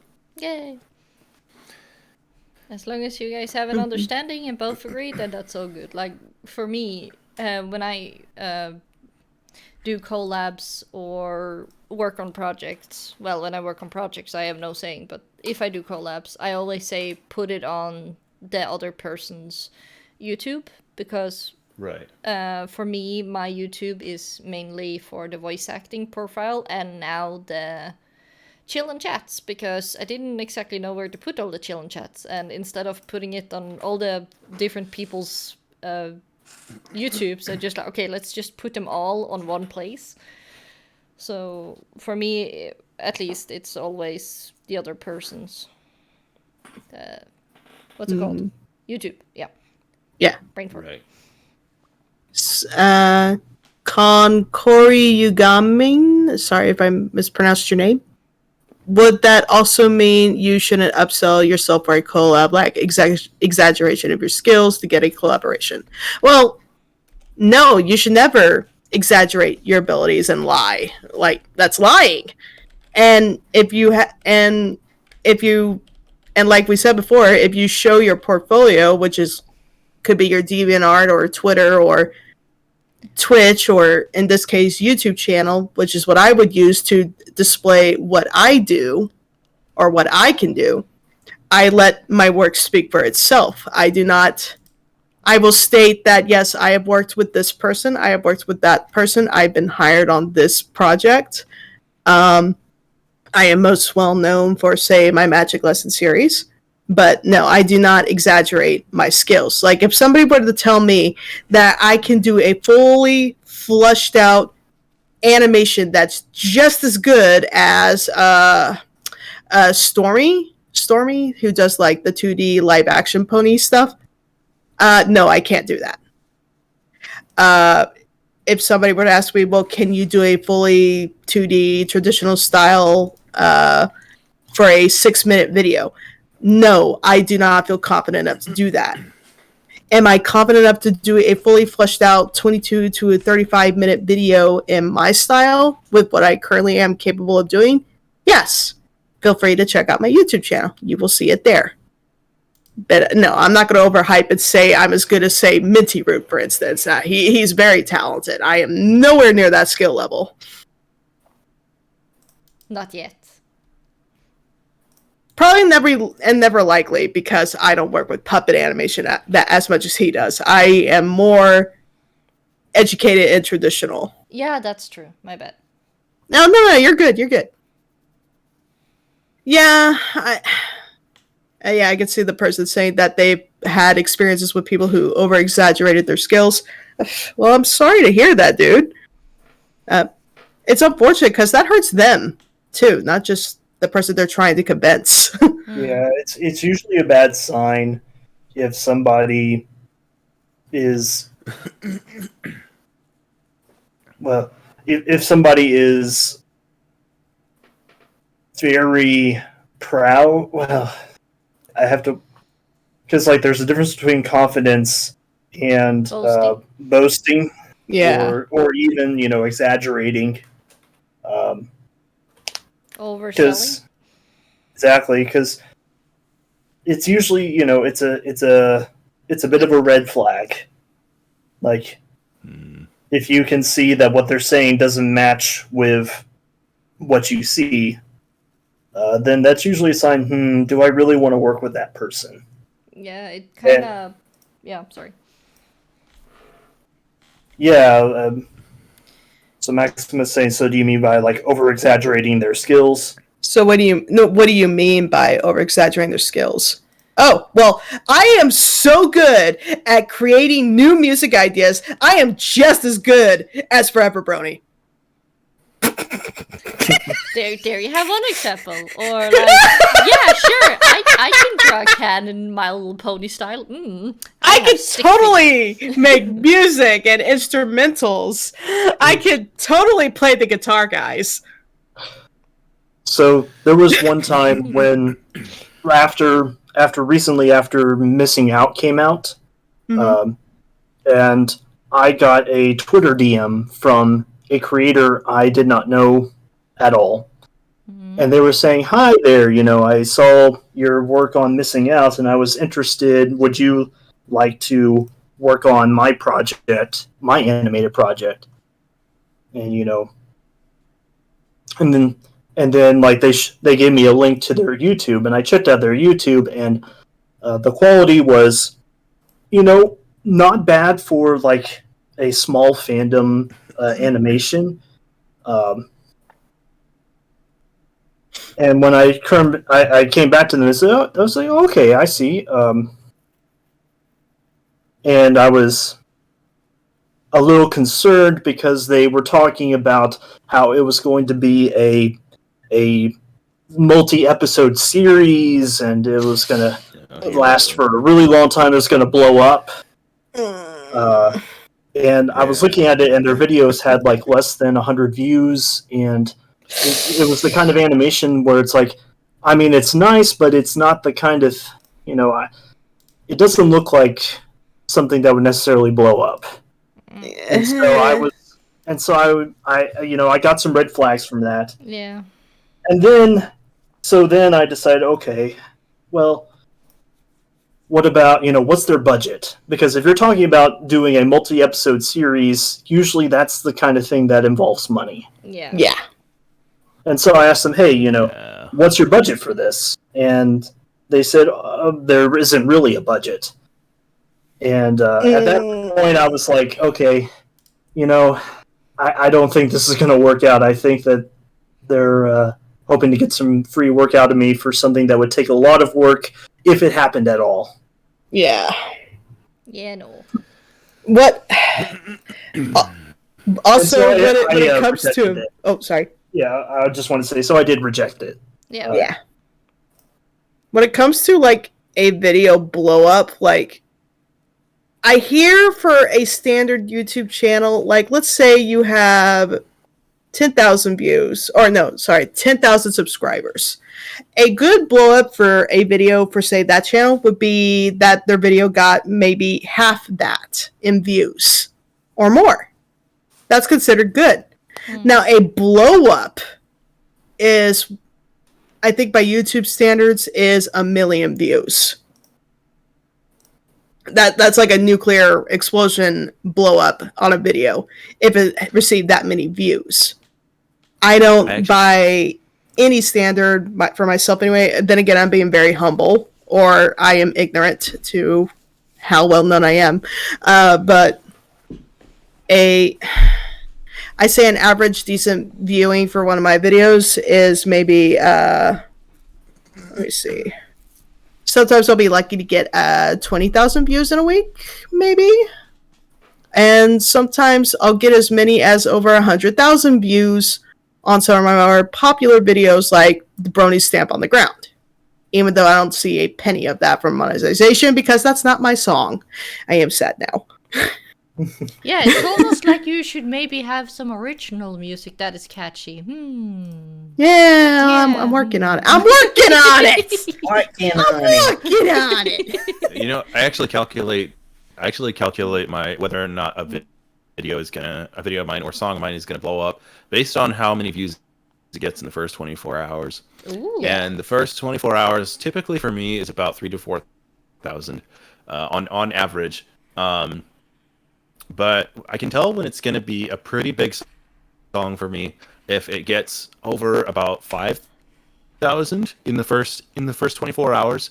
Like Save Me, for example, actually hit 8,000 in the first 24 hours, and that's currently one of my most popular songs, and it's one of the only ones that hit over 100,000 within a year. The biggest blow up I've ever had was the Who Knows animatic. Credit to Smosh and an Anticular, and for doing the animation. It's wonderful.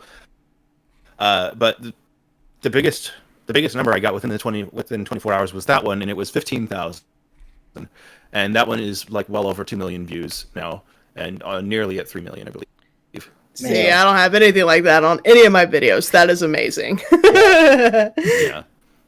Yeah, that is epic. Yeah, it can really depend. So, but yeah, typically that's how I calculate it, and it holds true. Mm. So, yeah, and the only other one that I think I've had that blew up that fast, that blew up like in the first in the first 24 hours was Chant of Benevolence. It had about 7,000 or so. But yeah, typically around 3,000 to 4,000 is kind of average for me. They'll get to 100,000 sometime, but not anytime soon. So yeah, we are also getting very close to the 2-hour mark, and I know some people need the din-dins. So I want to go with the last 3 minutes. So what are some of the do and don'ts that you guys want to sum up? Can I just bring up one more point? Yes. Actually, one more point is if you're going to approach to do a collaboration, don't be weird about it, because like I know that some people like to keep like a persona of some kind, and I've had people approach me where like they were following through with this persona just to stay in character, I guess. Oh no, and this not is in the RP. early this is, yeah, I know it's weird. But this was in the early days of YouTube. Somebody approached me, and this is the most awkward thing I've ever, no, maybe not ever, but one of the most memorable ones that I can remember. Their name was the Crybaby Guy. No. And they approached me like with a super whiny attitude and saying, please collab with me. And I'm like, okay. Wait, but what can you do? Show me what you can do. And then I was just like, I didn't know how to approach the situation very well. And then it's just like, apparently they were pretty good at guitar, but like because of the attitude and the whole keeping up the persona, it just made me feel really, really weird about the entire idea of collaborating with this person. Like they're way too into this this person who's just like this personality rather, who's just supposed to be whiny and like, you know, just annoying about that kind of thing. Yeah. And I'm not trying to say like, you know, you're too annoying for me or whatever. It's just more like it made me very uncomfortable. That's all. So there's a don't approach your there's a collab partner through an RP session. Yeah. Also, Yeah, exactly. Don't be don't professional. Don't do that. Be This is also professional. when YouTube had direct messages, private messages. no. I mean. No. So it was through the YouTube messaging system that happened. Hide Oh me. man. Well, with a name like Crybaby, what would you expect? I wouldn't Yes. take that seriously at all. Also, why would you name yourself? Don't name. Okay, that's another don't. If you Why want to would you take name it yourself Blue and Brony? Come on, that's so No, generic. don't name yourself ridiculous names and then expect to be taken seriously. Whiny Baby Man is not going to be taken seriously. Yeah. I Hate Brony's name is not going to be taken seriously. Anti-MLP Gen 4 is not going to be taken seriously. And just suggestive, inappropriate, offensive names are not going to be taken seriously. Or If anything, it's a homosexuals. downright quick way to get banned. Yeah. So, Yeah. you seriously want to collab with people? Be professional and take it seriously. That's my first Yeah, Yeah. and keep, advice to you. like, be the character when you're supposed to be the character, like if it's in a skit or something like that, not while you're doing quote-unquote business. Right. I like the name Maximus the Cyborg, by the way. That's fine. Yeah, that's a cool Yeah. name. Yeah, it's like take the advice with a grain of salt. This is the internet. Yeah. But Please, for the love of Pete, do not send a message of, hey, Kim, you want to do a collab with me? Followed by emojis of kiss, kiss, heart, heart, flowers, flowers, Nope. ring, ring. Nope. I'm married. Yes, somebody's done this to me before. I'm married. Don't do that. No. not flirt. Even if the person is not married, you do not do that. Do not do that. No, no. Do not It's a flirt. no. No, Do not flirt. Yeah. no. Please, no flirting. Don't flirt with the person you want to collab with. Again, professionalism is a stash. Stay professional. yeah. Hi, I'm BlueBrony. I've heard about you from so and so. I think your work is awesome. I am a musician and I have created a few songs and I would love to work with you on blank. Here is my portfolio, so you can get An idea of what I do and please. There can be an excess amount of trying to be professional though. Like some people are a little bit over the top about it. Like they list off like every collaboration that they've done, you know, and every song that they've done, and they'll say. But They then might again, say like I'm this skill level on this instrument, this skill level on this instrument, and they'll list off everything that they can do. And I mean, while it's not as bad as being too casual or being flirty, it's just it can be a little overbearing sometimes. yeah, because for me, then it becomes unprofessional again. Like, you Yeah. need Yeah. to let your work speak for you. Also, we are past the 2-hour mark. Bliss, I know you need to go and get in. I do indeed. So I will try to leave off with, hello, I am Lightning Bliss. I have a premiere that's coming up this Saturday. I'm very excited for it. And it's going to be a 3-parter. Part 2 will actually be have a special performance by BlueBrony and Flitterchris, so please don't miss out on that when I announce its release. On that note, I definitely need to go because it sounds like the cat knocked something over. Sen, what did you do? Oh dear. Oh, the Anyways. little voidling. Yes, the little boiling cat. Oh my god. Anyways, Bliss, you need to make a vector of her. no. Yes, just a sitting one. would be No, so no, cute no, to have her no. next to you. Oh. I'm scared of what she knocked over, so I'm gonna get going. Yeah, bye-bye. It was nice talking to you, and it was nice meeting you for the first time ever, Brony. I am definitely a huge fan. Try not to be a fangirl about it. See? This is being professional! I'm trying! It's hard to be professional when you're a fan of somebody, but I hopefully I did not fail in that, Mark. No, you're So, fine. It's fine. thank you. Y'all have a great day. I'll see y'all later. Bye. All right, have a good one. Bye. So she needed to go. If you guys want to sit for a few more minutes and talk about stuff, we can do that, but that's totally up to you. I'm cool with whatever. I can go till about 5, I think. I can go a little longer, but I also need to visit the boys' room. Then you go visit the little cult room. I'll be right back. All right. Oh my gosh, that was adorable. So yeah, you were in middle of like all being quote on like I would call that it's a bad word, but it's kind of we have something for this in our region which is called baby professional. It's like when you don't really know what professional is, so you're kind of Sure, doing what yeah. kids are doing and do that. But also I saw Matt Munchkin said, my biggest red flag is when people try to brown nose you into collabing with them when flirting doesn't work. Yeah, it's honestly, I haven't seen too much of that. All people say is that they really like my work. Most of the times when I get like when it seems like somebody's just trying to flatter me, it's just genuinely it's like a really nice thank you note, and they don't ever like expect anything in return. It's really flattering.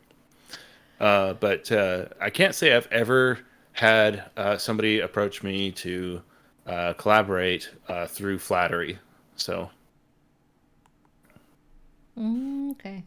Brown nosing, as far as I know, it's like you are overly complimenting people and yeah, I get what you mean. You mean.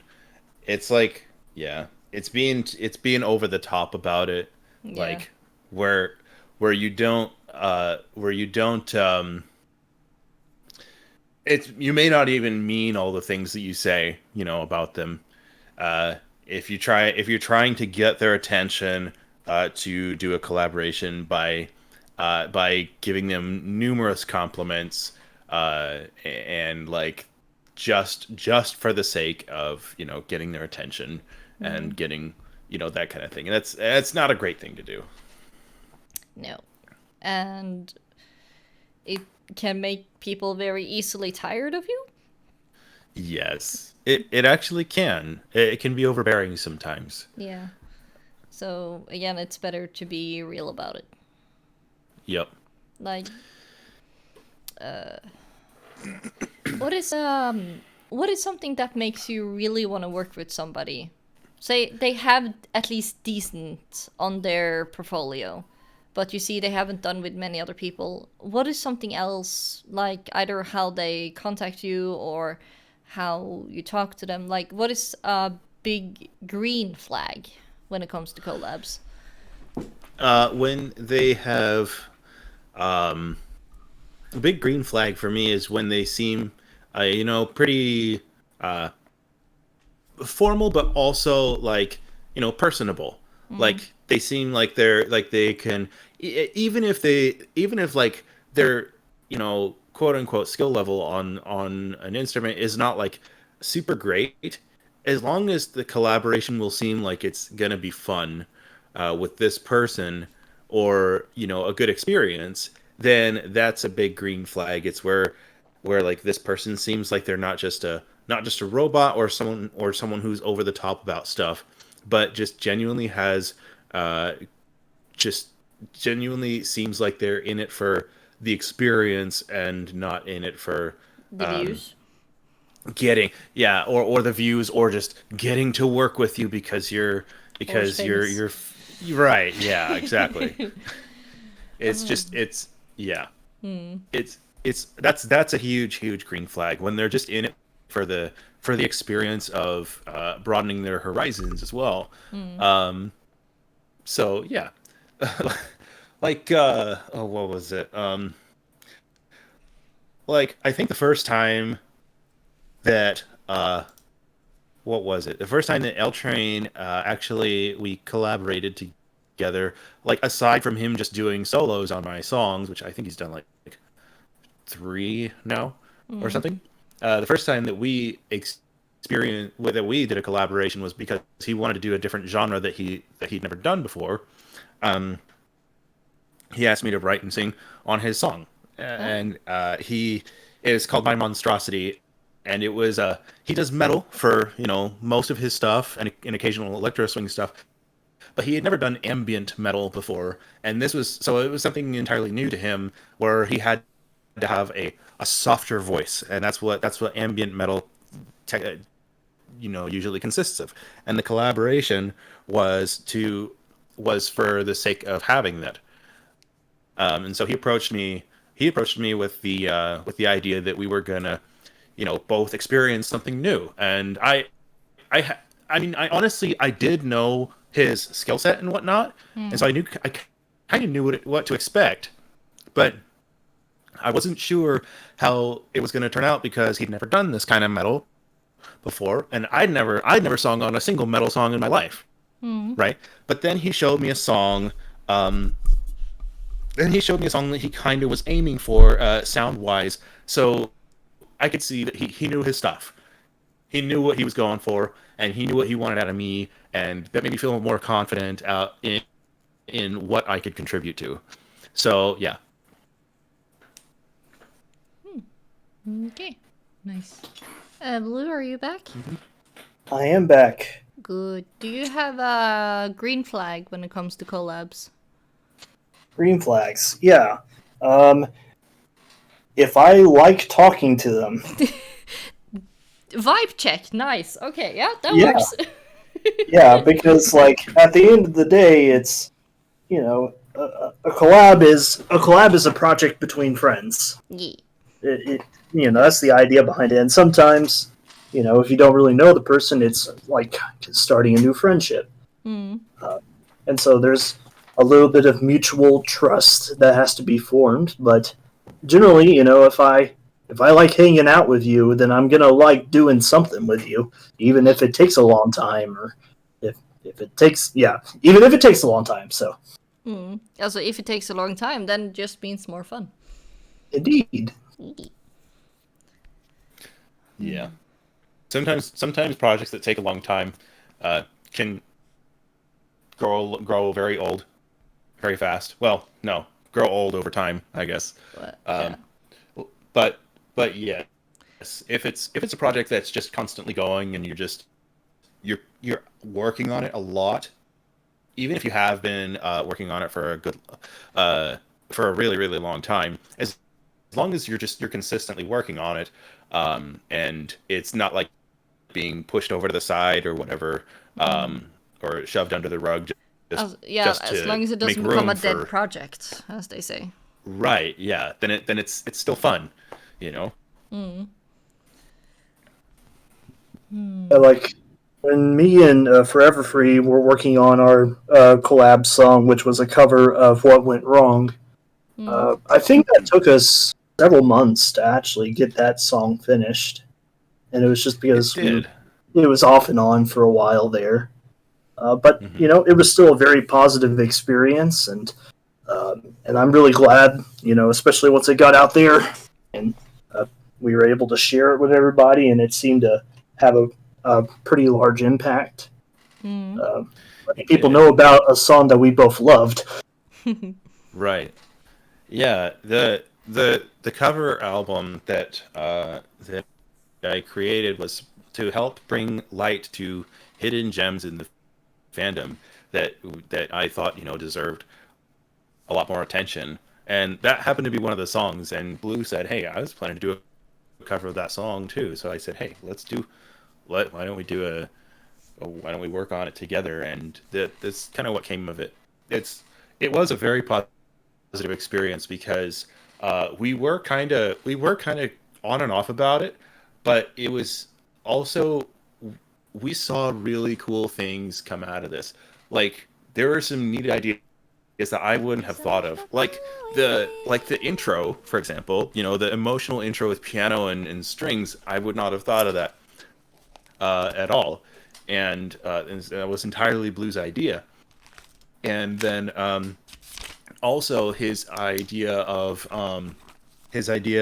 making a pausing point right near the end of the song where we have the negative The nightmare voices, sequence. the nightmare voices in there, right? I wouldn't have thought of that either. And I was like, wow, that's brilliant. It's a brilliant, addition to the song. It's just wonderful, and it fit so well. And so like we both had things that we could really contribute to. And the thing that I think the thing that I thought of was us going back and forth with the lyrics. I would do the high parts and he would do the low parts, and so that was something that I could contribute that also wasn't in the original.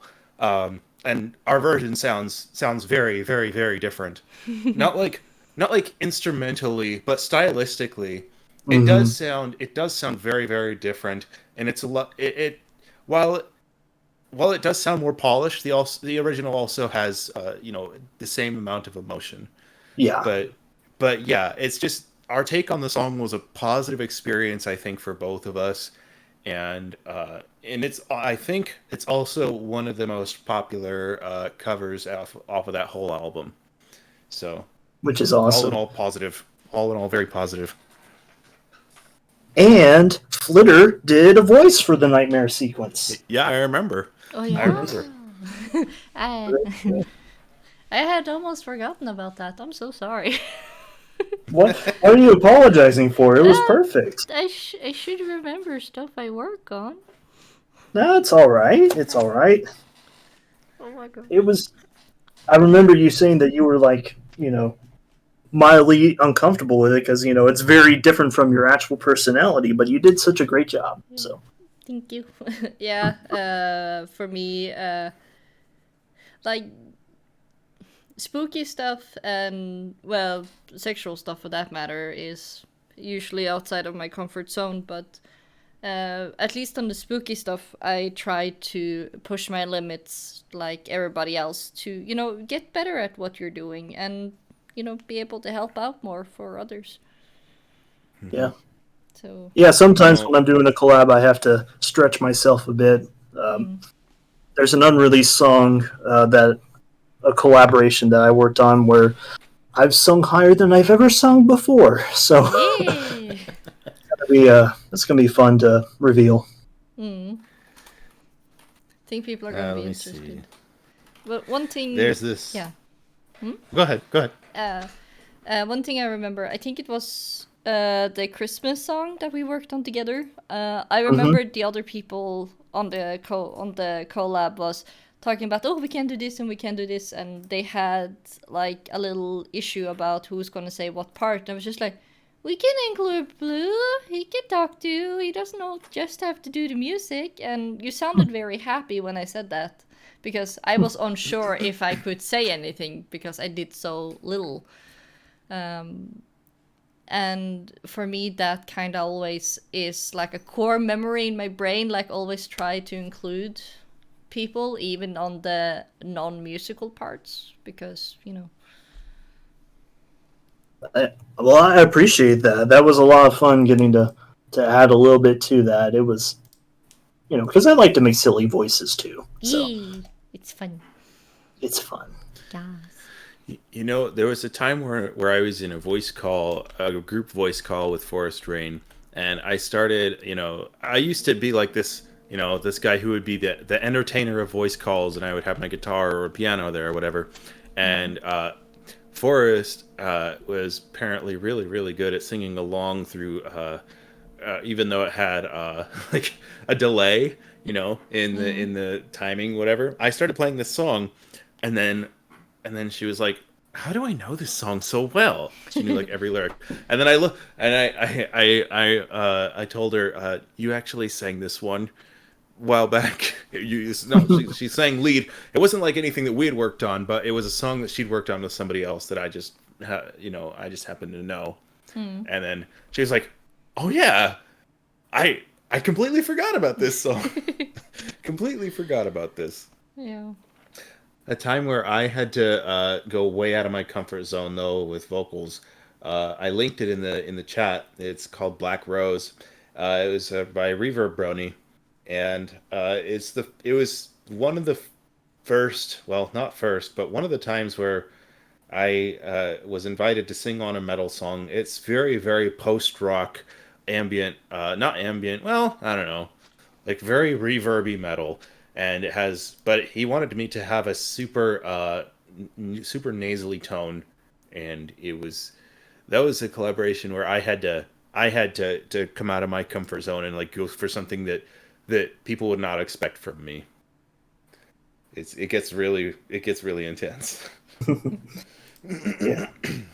And so that's another good thing about collaborations is collaborations can help you explore something that you've never done before, whether it's a new genre or just new ideas or a new technique. Yeah. Yeah, the same thing actually happened with when John Kenza approached me to sing the song "Love." It was my first time doing an EDM song, so positive experience that broadened my horizons, and turned out to be a hit song in the fandom. So Yeah, absolutely. I love that song. yeah. Sure. So, do we want to sum up the do's and don'ts? Yeah.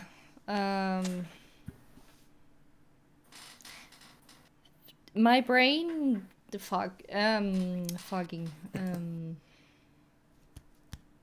Let's start with the do's. Okay. So we have be professional, but let the Yes. work speak for you. What you have already Yes. done. If you haven't done anything, try to make something, because then you will also get a better understanding of the process of making something for YouTube, for example, because that's usually what collabs end up spawning on. We have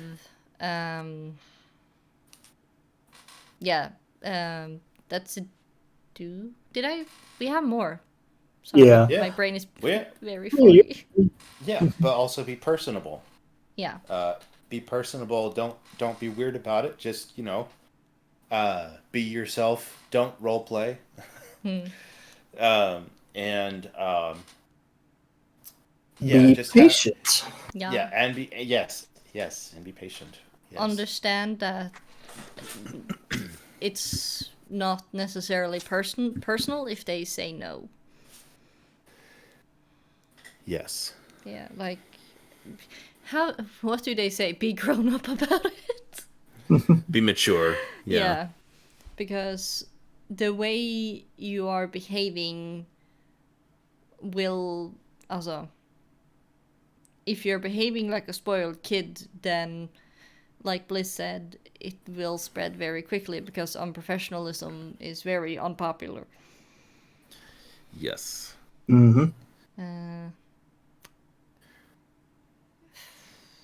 Hone your skills, and if you feel like those aren't enough, but you are at least a decent level already, maybe pick up another skill. Like me, I'm currently trying to learn visual editing. On top of my voice acting and singing, because I want to make sure I can offer more to the table. And don't exaggerate your abilities, but also make sure to value them for what they're worth.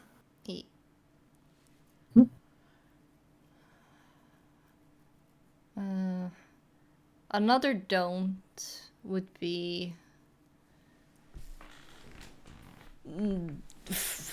take all the credit. Like, respect the one you're doing the collab with. Yes. Yes. Yeah. Uh, I could just hear the sadness in both of you. Oof. Credit your collaborators, Yeah. yes. for goodness sake. Doesn't matter how Yeah. little they did. Credit. Yeah. hmm Yes.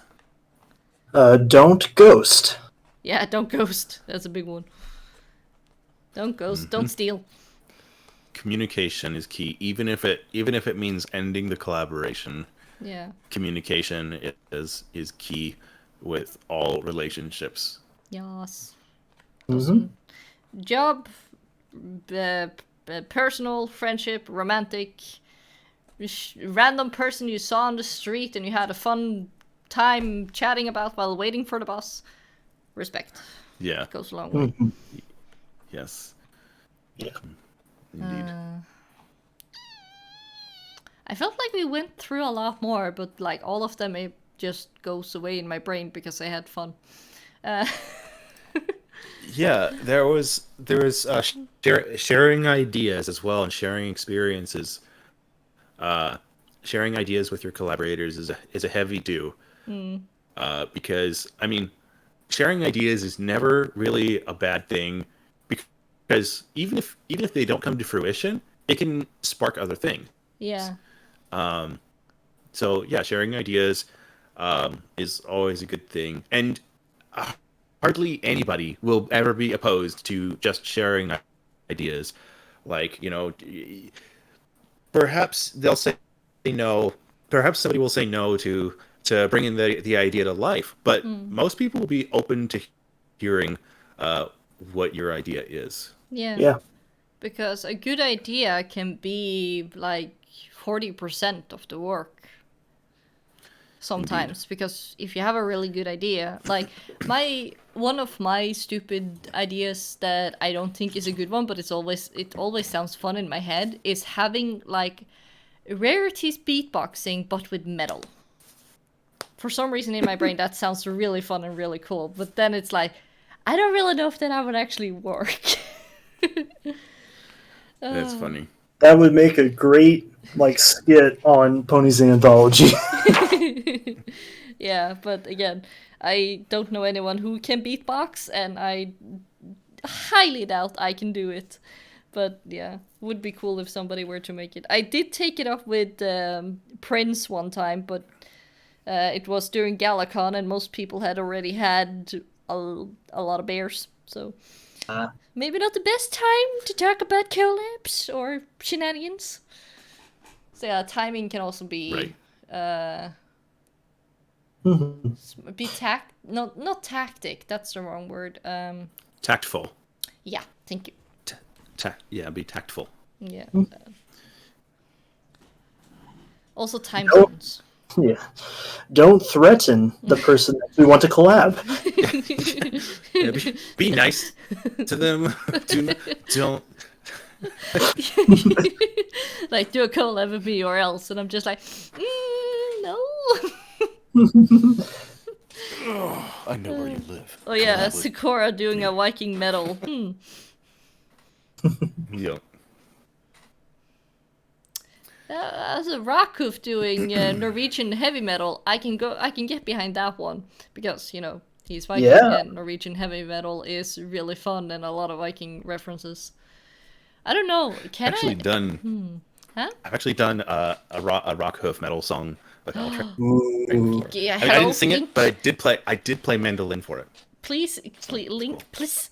My Norwegian is Yes, let me screaming. link that. It's part of a big long video, but I'll try to link the time to it. Thank you.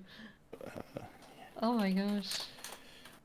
Like, if people haven't heard Norwegian metal, you should. I am kind of biased to scream, go and watch it right now. Yeah. Maybe I should try working on being able to do that type of stuff. That would be cool. We don't have much of that in the That would fandom. be cool. Right, here we go. We- Here's the song. Ooh, thank you. Yeah, it's a big project. Really, Mm. really big project. Yeah, that's another thing. Like, of course we are in the Brony fandom, but how much do you think other people in the fandom, including yourself, are open to do non-pony collabs? I have done like a couple songs that are non-pony related. With Meta Joker, I did a BoJack Horseman song. I've never even seen the show, but I really liked his song. I really liked his Okay. song idea.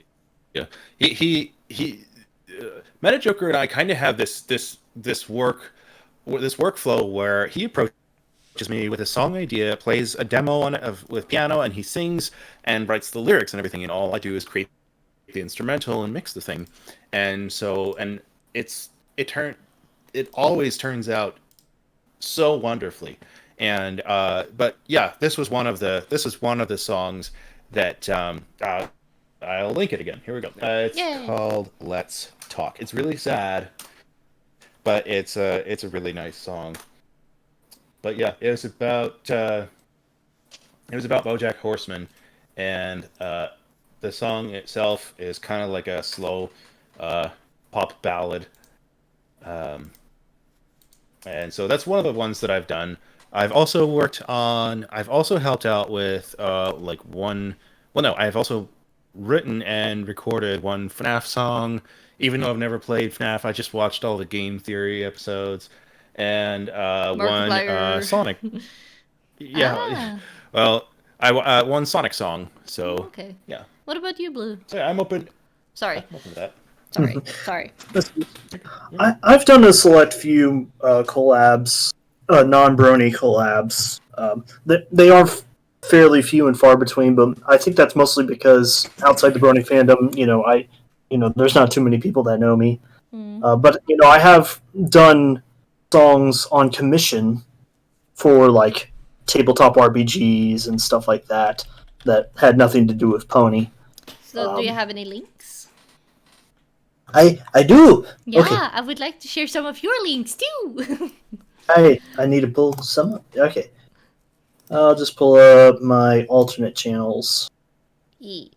Like, for me, I have gotten very, what shall I say, smitten with a video game that I'm a part of the alpha, which is called Puff Pals Iceland Sky, which is very, lo-fi-ish kind of music. I made 2 covers where I added lyrics to the already made songs that they had, because they only had instrumentals. Like, for me, that would be fun to try make like original or fan cover of those type of songs as well. But again, those are very if you search off Puff Pals Iceland Sky, then you will see what kind of music they have. And I am not good at audio editing, at least not yet. So if you look at the 3 I have on mine, be aware that one of them is really loud. And I couldn't find out how to fix it, and then I just gave up because ADHD and anxiety, panic. Got it. Yeah. Siren Dead Code. Just so when it goes on YouTube, people know what to type in if they don't want to type the whole link. Gotcha. Yeah. And then I've got one more is on my other channel, Vintage Millennial. This is a song that I performed live a few times because it's just so fun and catchy. It's a what's the word? A electro swing remix of "In the Hall of the Mountain King." Ooh, we like electro Very swing. nice. That's fun. Yeah. Maddie, do you hear that? More electro swing, or isn't it like acid swing or something too, or acid punk? I'm pretty sure those are things. Yeah. Okay. Yeah. Another cool thing is be open to trying new genres, even if you haven't even if you haven't tried them before, or even if you think it might not work. And that's kind of how my electro swing thing with L Train got going. Just reminded me of that. That's all. Cool. Do we have a lot? Do we have acid jazz or other types of jazz in the pony fandom? There, select. Let me see here. There's a select few out there. Yeah. I think there was a jazz. Oh, there was that. You're talking about just jazz in general, right? Or is there a specific Also, genre of jazz? well, Or pony jazz. yeah, pony jazz. I guess we're gonna call this Okay. genre. Okay, so there's a couple songs that I know that are similar, like big band stuff. Let's see. Where's the one? Yeah, this turned from This is- I collab to music real fast. Well, of Yeah. course. Yes. Pun not intended. Okay. I think I found it. Okay. Yep. This is my What? one of my favorites. This one is actually it's really well done. Oh yeah. Yep. And then there's this. Oh yeah, Wasteland Lather's always a good Yeah. time. Oh, and their song also Stairmaster. No, yeah, Stairmaster. I think that's what it was called. No, Daremaster. That's what it was called. Daremaster is also a really good one. And then here's another one that's kind of an old classic that was featuring Replacer on vocals. A big band jazz version of Discord. Now this was one, a lesser known artist, like good golly, an amazing jazz song. Oh. Sure. Copy. Paste. Mhm. That being said, if there's a particular genre of music that you're interested in, but you want it to be ponyfied, Horse Music Herald is a pretty good site where you can search by genre, and they have some really niche genres in there, and they'll pull up individual songs that have that particular genre that you're looking for. Yep. So it's a great way to discover new music. Cool. Thank you. Sadly, right now they do not have Irish a cappella, but soon to be. Soon to be. Yes. Yeah. We need to get some Norwegian metal on it as well. Yeah. Hey, Prince, you want to collab? I can teach you some Norwegian and throw that in. Oh, excuse me. It's okay. Sleepy. It's past Forever Free's bedtime. It's Oh, like no. 3 p.m. 4:37 p.m. I'm Oh not my gonna gosh. say, I'm not gonna say anything. It's 1:30 a.m. for me. I just didn't sleep well last night. That's all. Oh no, not the sleep deprived. Yeah, it's okay. I went to bed super late because I was helping a friend, but it's okay. Oh, that's kind of you. So that's another thing. How did you guys figure out that you wanted to do pony music? I think we asked it before, but I don't remember. Okay, well, I decided kind of somewhat involuntarily, but Somewhat I just involuntary? yeah, somewhat There was a involuntarily. Because the thing is, I got into the fandom. Like I started, reading fan fiction, and I started, watching the show and listening to music and stuff like that from the fandom. And I was like, this is actually kind of cool. This is cool stuff. I could never really imagine myself doing this kind of thing because it's just it'd be way too brave of me to venture into that corner of the earth. And I had a friend who was very, very much involved in the fandom, at least convention wise. He was staff and he was involved in some little community projects and stuff, but it never really went anywhere. But he started my channel and he said, "Hey, you should write some stuff." And so I wrote one song, and without the intention of publishing it, and he published it, and I didn't know that he did, but then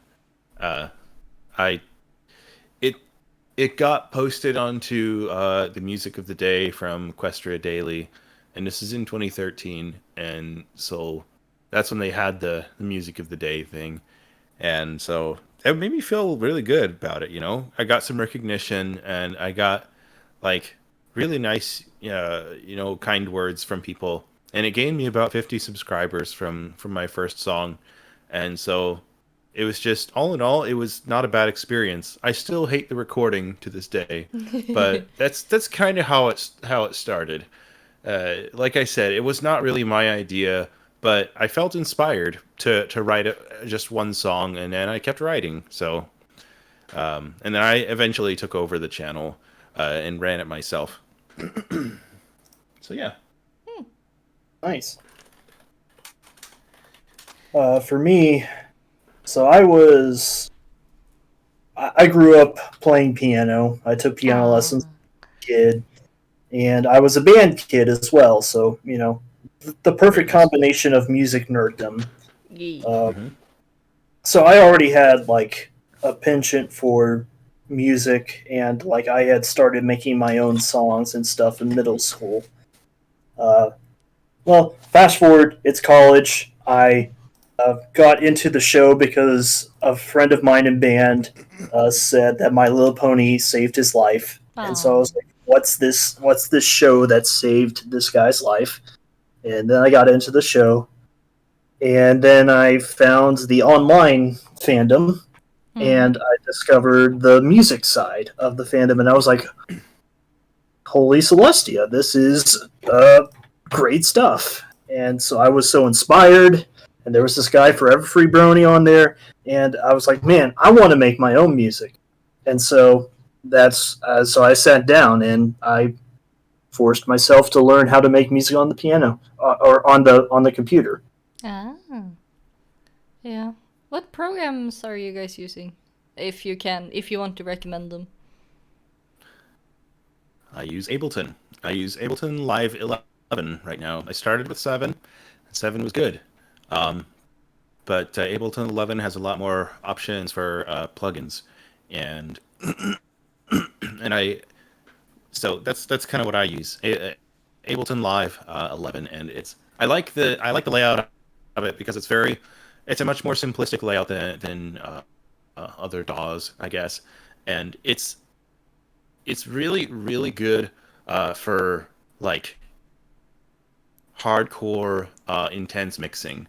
Like if you want to make tiny teeny like little adjustments here and there, and just in general, it's a good program to get you started as well. Well, not really getting started. It's kind of So let's say no DAW's it's easy a to little get started. daunting if you're a little daunting. You use Audacity if you're just getting started, or maybe GarageBand or something. But it's what I started with because I didn't really know of any other programs like Audacity. My dad introduced it to me and said, you should, you've written a couple original songs, you should record them. So he got me started with that, and so I got hooked on Ableton, and I've never switched. I've tried out the other programs, but this is the one that I mainly stuck with. It's because I felt most comfortable with it, and I love the layout. And the only problem is that it uses a thing called ASIO, and ASIO doesn't really like projecting its sound onto streams. So if I stream any type of if I tried to stream any type of production stream where I am just mixing my music or recording or whatever, you wouldn't be able to hear the playback from Ableton. Oh. That's my only problem with it. Everything else is perfect for me. So Okay. Also, for people who doesn't know what plugin is. Oh yeah, a plugin is a program that you can attach to your DAW, your recording program, and it's kind of used like as a third party. It's DLC. Thing. It's DLCs Yeah, it's DLC with music. Exactly. It's DLC. Like for example, it can produce an effect on your thing, or it can produce an instrument. I personally use the plugin for Addictive Keys to create my piano sounds, and so I kind of use the I use my keyboard as a controller to activate the sounds that are in that particular plugin. And so now my piano sounds pretty darn realistic when I Yay. play in it. And then there's the other example is I have another plugin that's called BL Denoiser, and it's or Blue Lab Denoiser, I mean. And what it does is it listens to a type of any kind of audio that you want, usually just for like static or white noise and stuff, and it gets the what is it? What it listens to a portion of it, and then once you turn the program on, you can activate it so that it cancels out that noise. So, for example, if somebody sends you a recording that has lots of white noise in it, if you have like maybe a good 3 seconds with that white noise, it can listen to that white noise and then block out the white noise so that it doesn't come through. But the vocalist's voice will still come through crystal clear. I actually had to do that with my submission to Ponies at Dawn called "Leaving Me Awake." The vocalist sent me a recording that was very, very white noisy, and Oh, no. it was a very soft piano song with hardly any instruments in it, so it was very noticeable. So yeah, so plugins are things that can do that kind of thing that are not originally part of it. Sometimes they're not compatible, but most of the time they are. Yeah.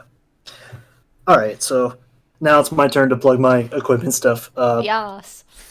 That being said, I won't go into too terribly deep dive. Just know that like getting into writing music on the computer, it's a whole nother world. It's a whole ecosystem.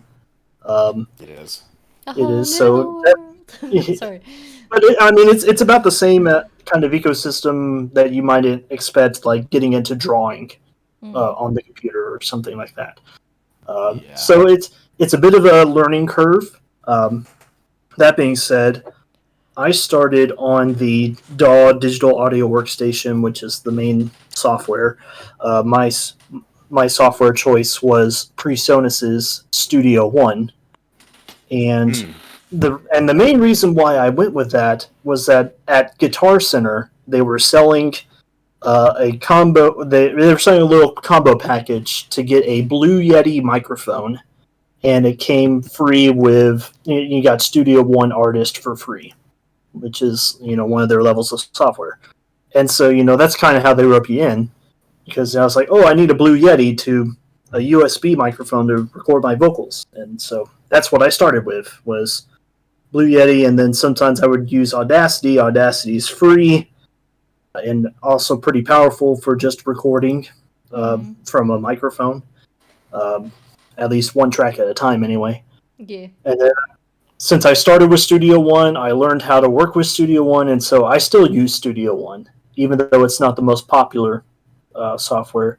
It's pretty good for a balance between, say, acoustic instruments, stuff that you record outside, versus MIDI instruments, stuff that you record all within the computer. It has a good balance of both, and also has a lot of click and drag features, and so that makes it easy for me to I just click drag and it does it.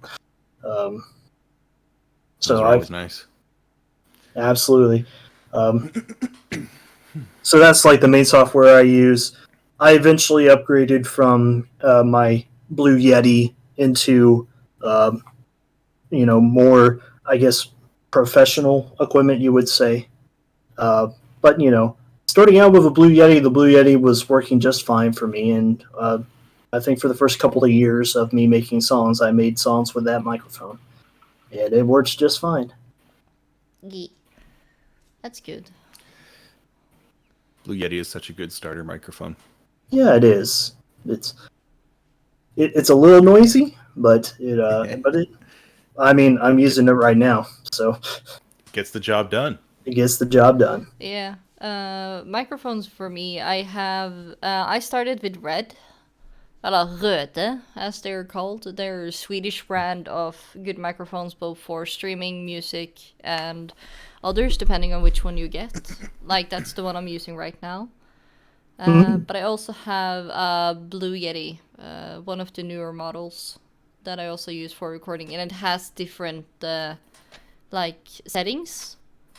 Yeah. And that I thought was really, really handy compared to the red one, which technically doesn't have any settings unless you download some software.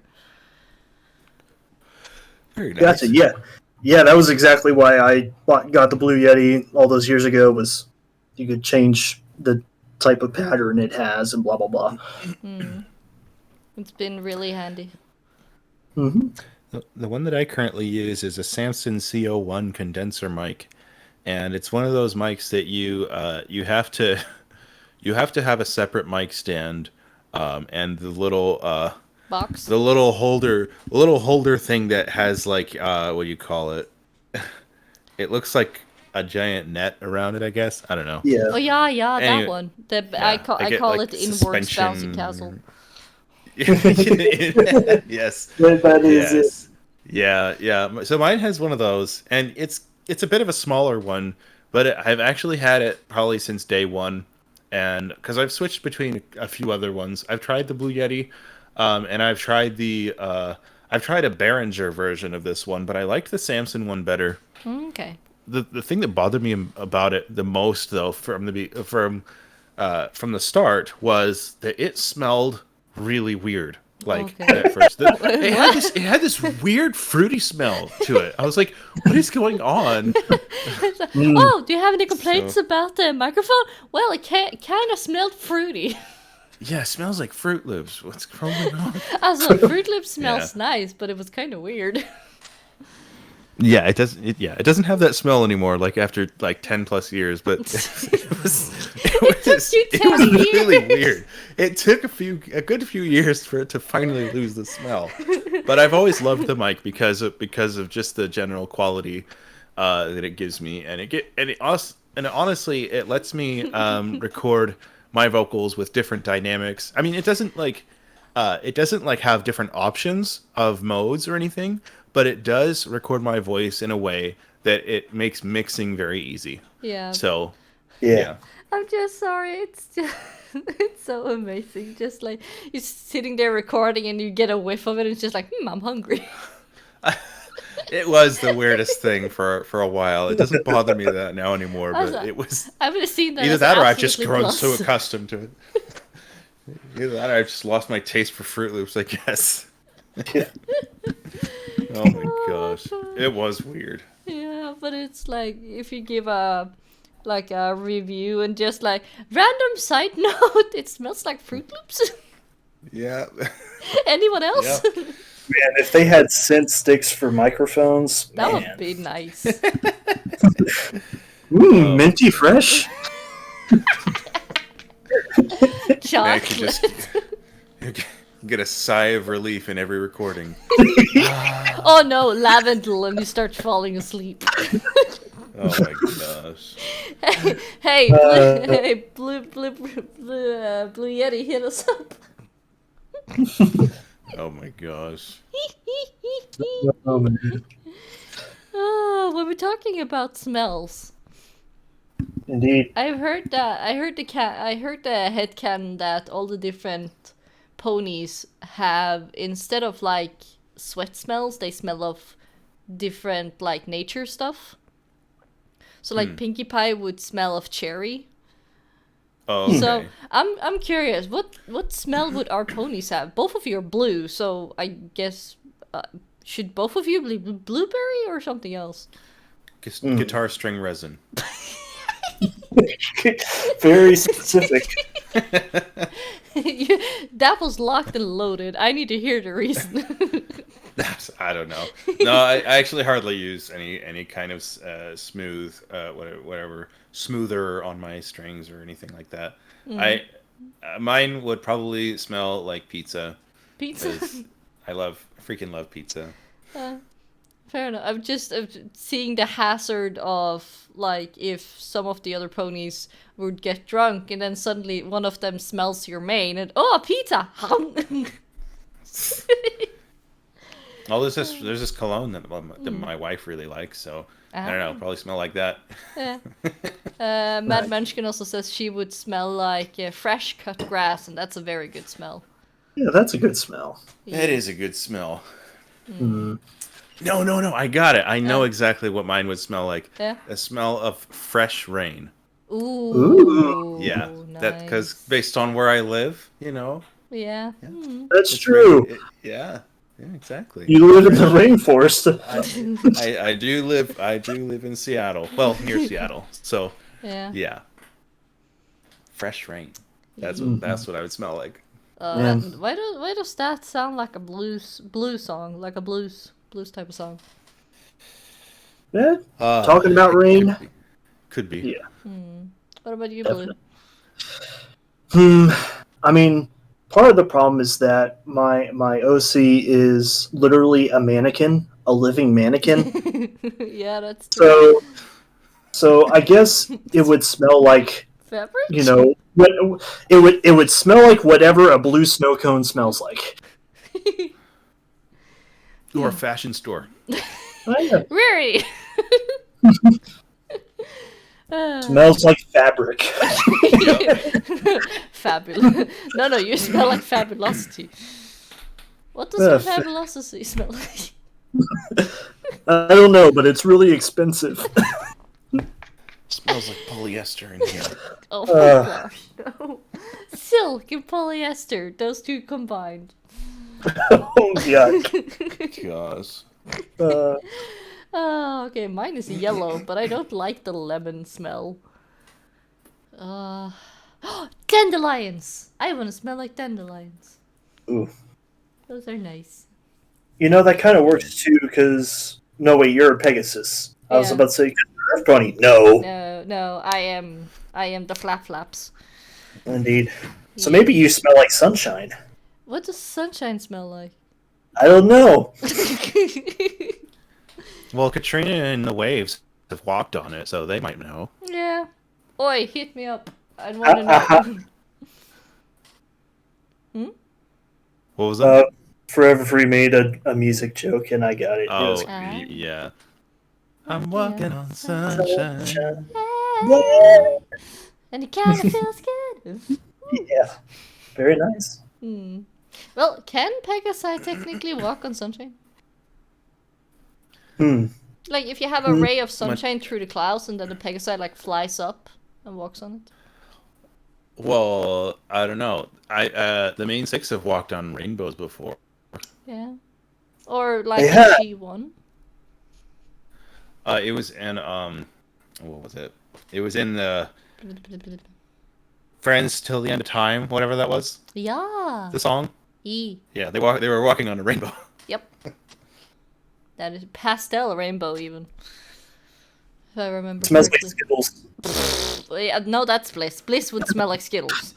That's funny. I'm curious, like, what would our other... Well, Jasper Pie would, of course, smell like pizza. Sorry. Yeah. It's the pizza pony. So I guess Pizza we- pony. Yeah, I guess we have two pizza ponies. Alright, what would Lightning Bliss smell like? Skittles! Okay, yeah. She is the Skittles. She's the Skittle pony. Skittle alicorn. So she would smell like Skittles. That's true. I think a blue Skittle would smell like Skittles. What would the other Skittles smell like? Oh no. There's a musician named a blue Skittle. Ah. Ah. Well, I think he's a musician. I'm pretty sure. He Yeah. might have been like an think? Well, animator or something. I was pretty darn sure. I couldn't remember which one he was. yeah, that's a good one. He's a creator of some kind. Yeah, Mad Munchkin says Jasper would smell like tomato and basil sauce, and that's a very good one. Yeah, I think that's a lot better. More him. Yeah. Very nice. But yeah, if there's a blue Skittle musician, is there then like a green Skittle editor? Like, No, but do there's we need Eminem, the rapper. Ooh, That's there you go. There we go. Dr. Wolf would smell like lava cake. I agree. There you go. Yeah. What would Prince smell like? He's yellow too. Um. For cappuccino. Oh, his name A is. latte. A latte Oh, cappuccino. yeah. Okay. Yeah, no, yeah. I concur with that. I concur with that. Yeah. Either that or smell like metallic, because he wears a crown. Oh no, he would no. You know what he would smell like? He would smell like Oreos because they are crumbling sadness. Oh, they taste like metallic. Oh no. Oh, my wife loves them. I'm a big fan. Yeah, Oreos. no. I love Oreos. For me, they smell like they. For me, Oreos taste like metallic, and they crumble in your mouth, so they become crumbling sadness.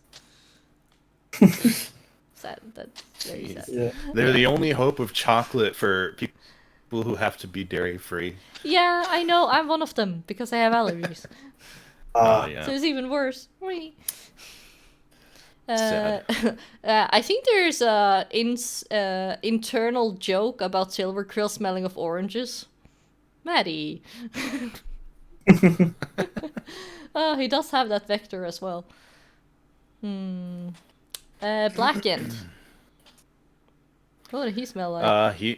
He would smell like oh frick. I don't know why, but I'm going with black coffee again, but maybe not black coffee. Yeah. I think yeah. He would probably smell like coffee. Yeah. Oh, blackberries. Yeah, I don't know.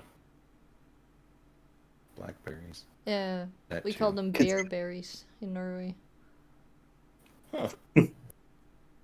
The more you know. This has been your Norwegian lesson with Flitter. Who else do we have? Blue, do you know anybody? I don't know anybody. Okay. What would Luck Rock smell like? Oh my god, yeah. Luck Rock? Yeah. Oh man, Luck Rock would smell like Dr. Pepper. Oh, Yes! yeah. Yes! He would smell like Dr. Pepper. Indeed. Oh my goodness. Oh, yes. He loves Dr. Pepper Yeah. almost as much as he loves Zip. He has a freaking shirt that just that has the logo on it. It's so I mean, to be fair, I also love Dr. Pepper, but I have to cede the throne to him. Yeah. yeah. It's fair. That's fair. Yeah. Hey, Forever Free, I think we've hit your alarm time. We have hit my alarm time. I have to go in a couple minutes. Yeah, let's see if we can find somebody to raid. Let me see. Well, Fiora the Tank Girl is streaming RimWorld, so we can raid her. She is actually... she actually was the one who got me into the music of the Brony fandom, because she needed the Amazing Grace cover. So that's how I entered the music side. So let's see. Nice. Yeah. You guys want to say your goodbyes?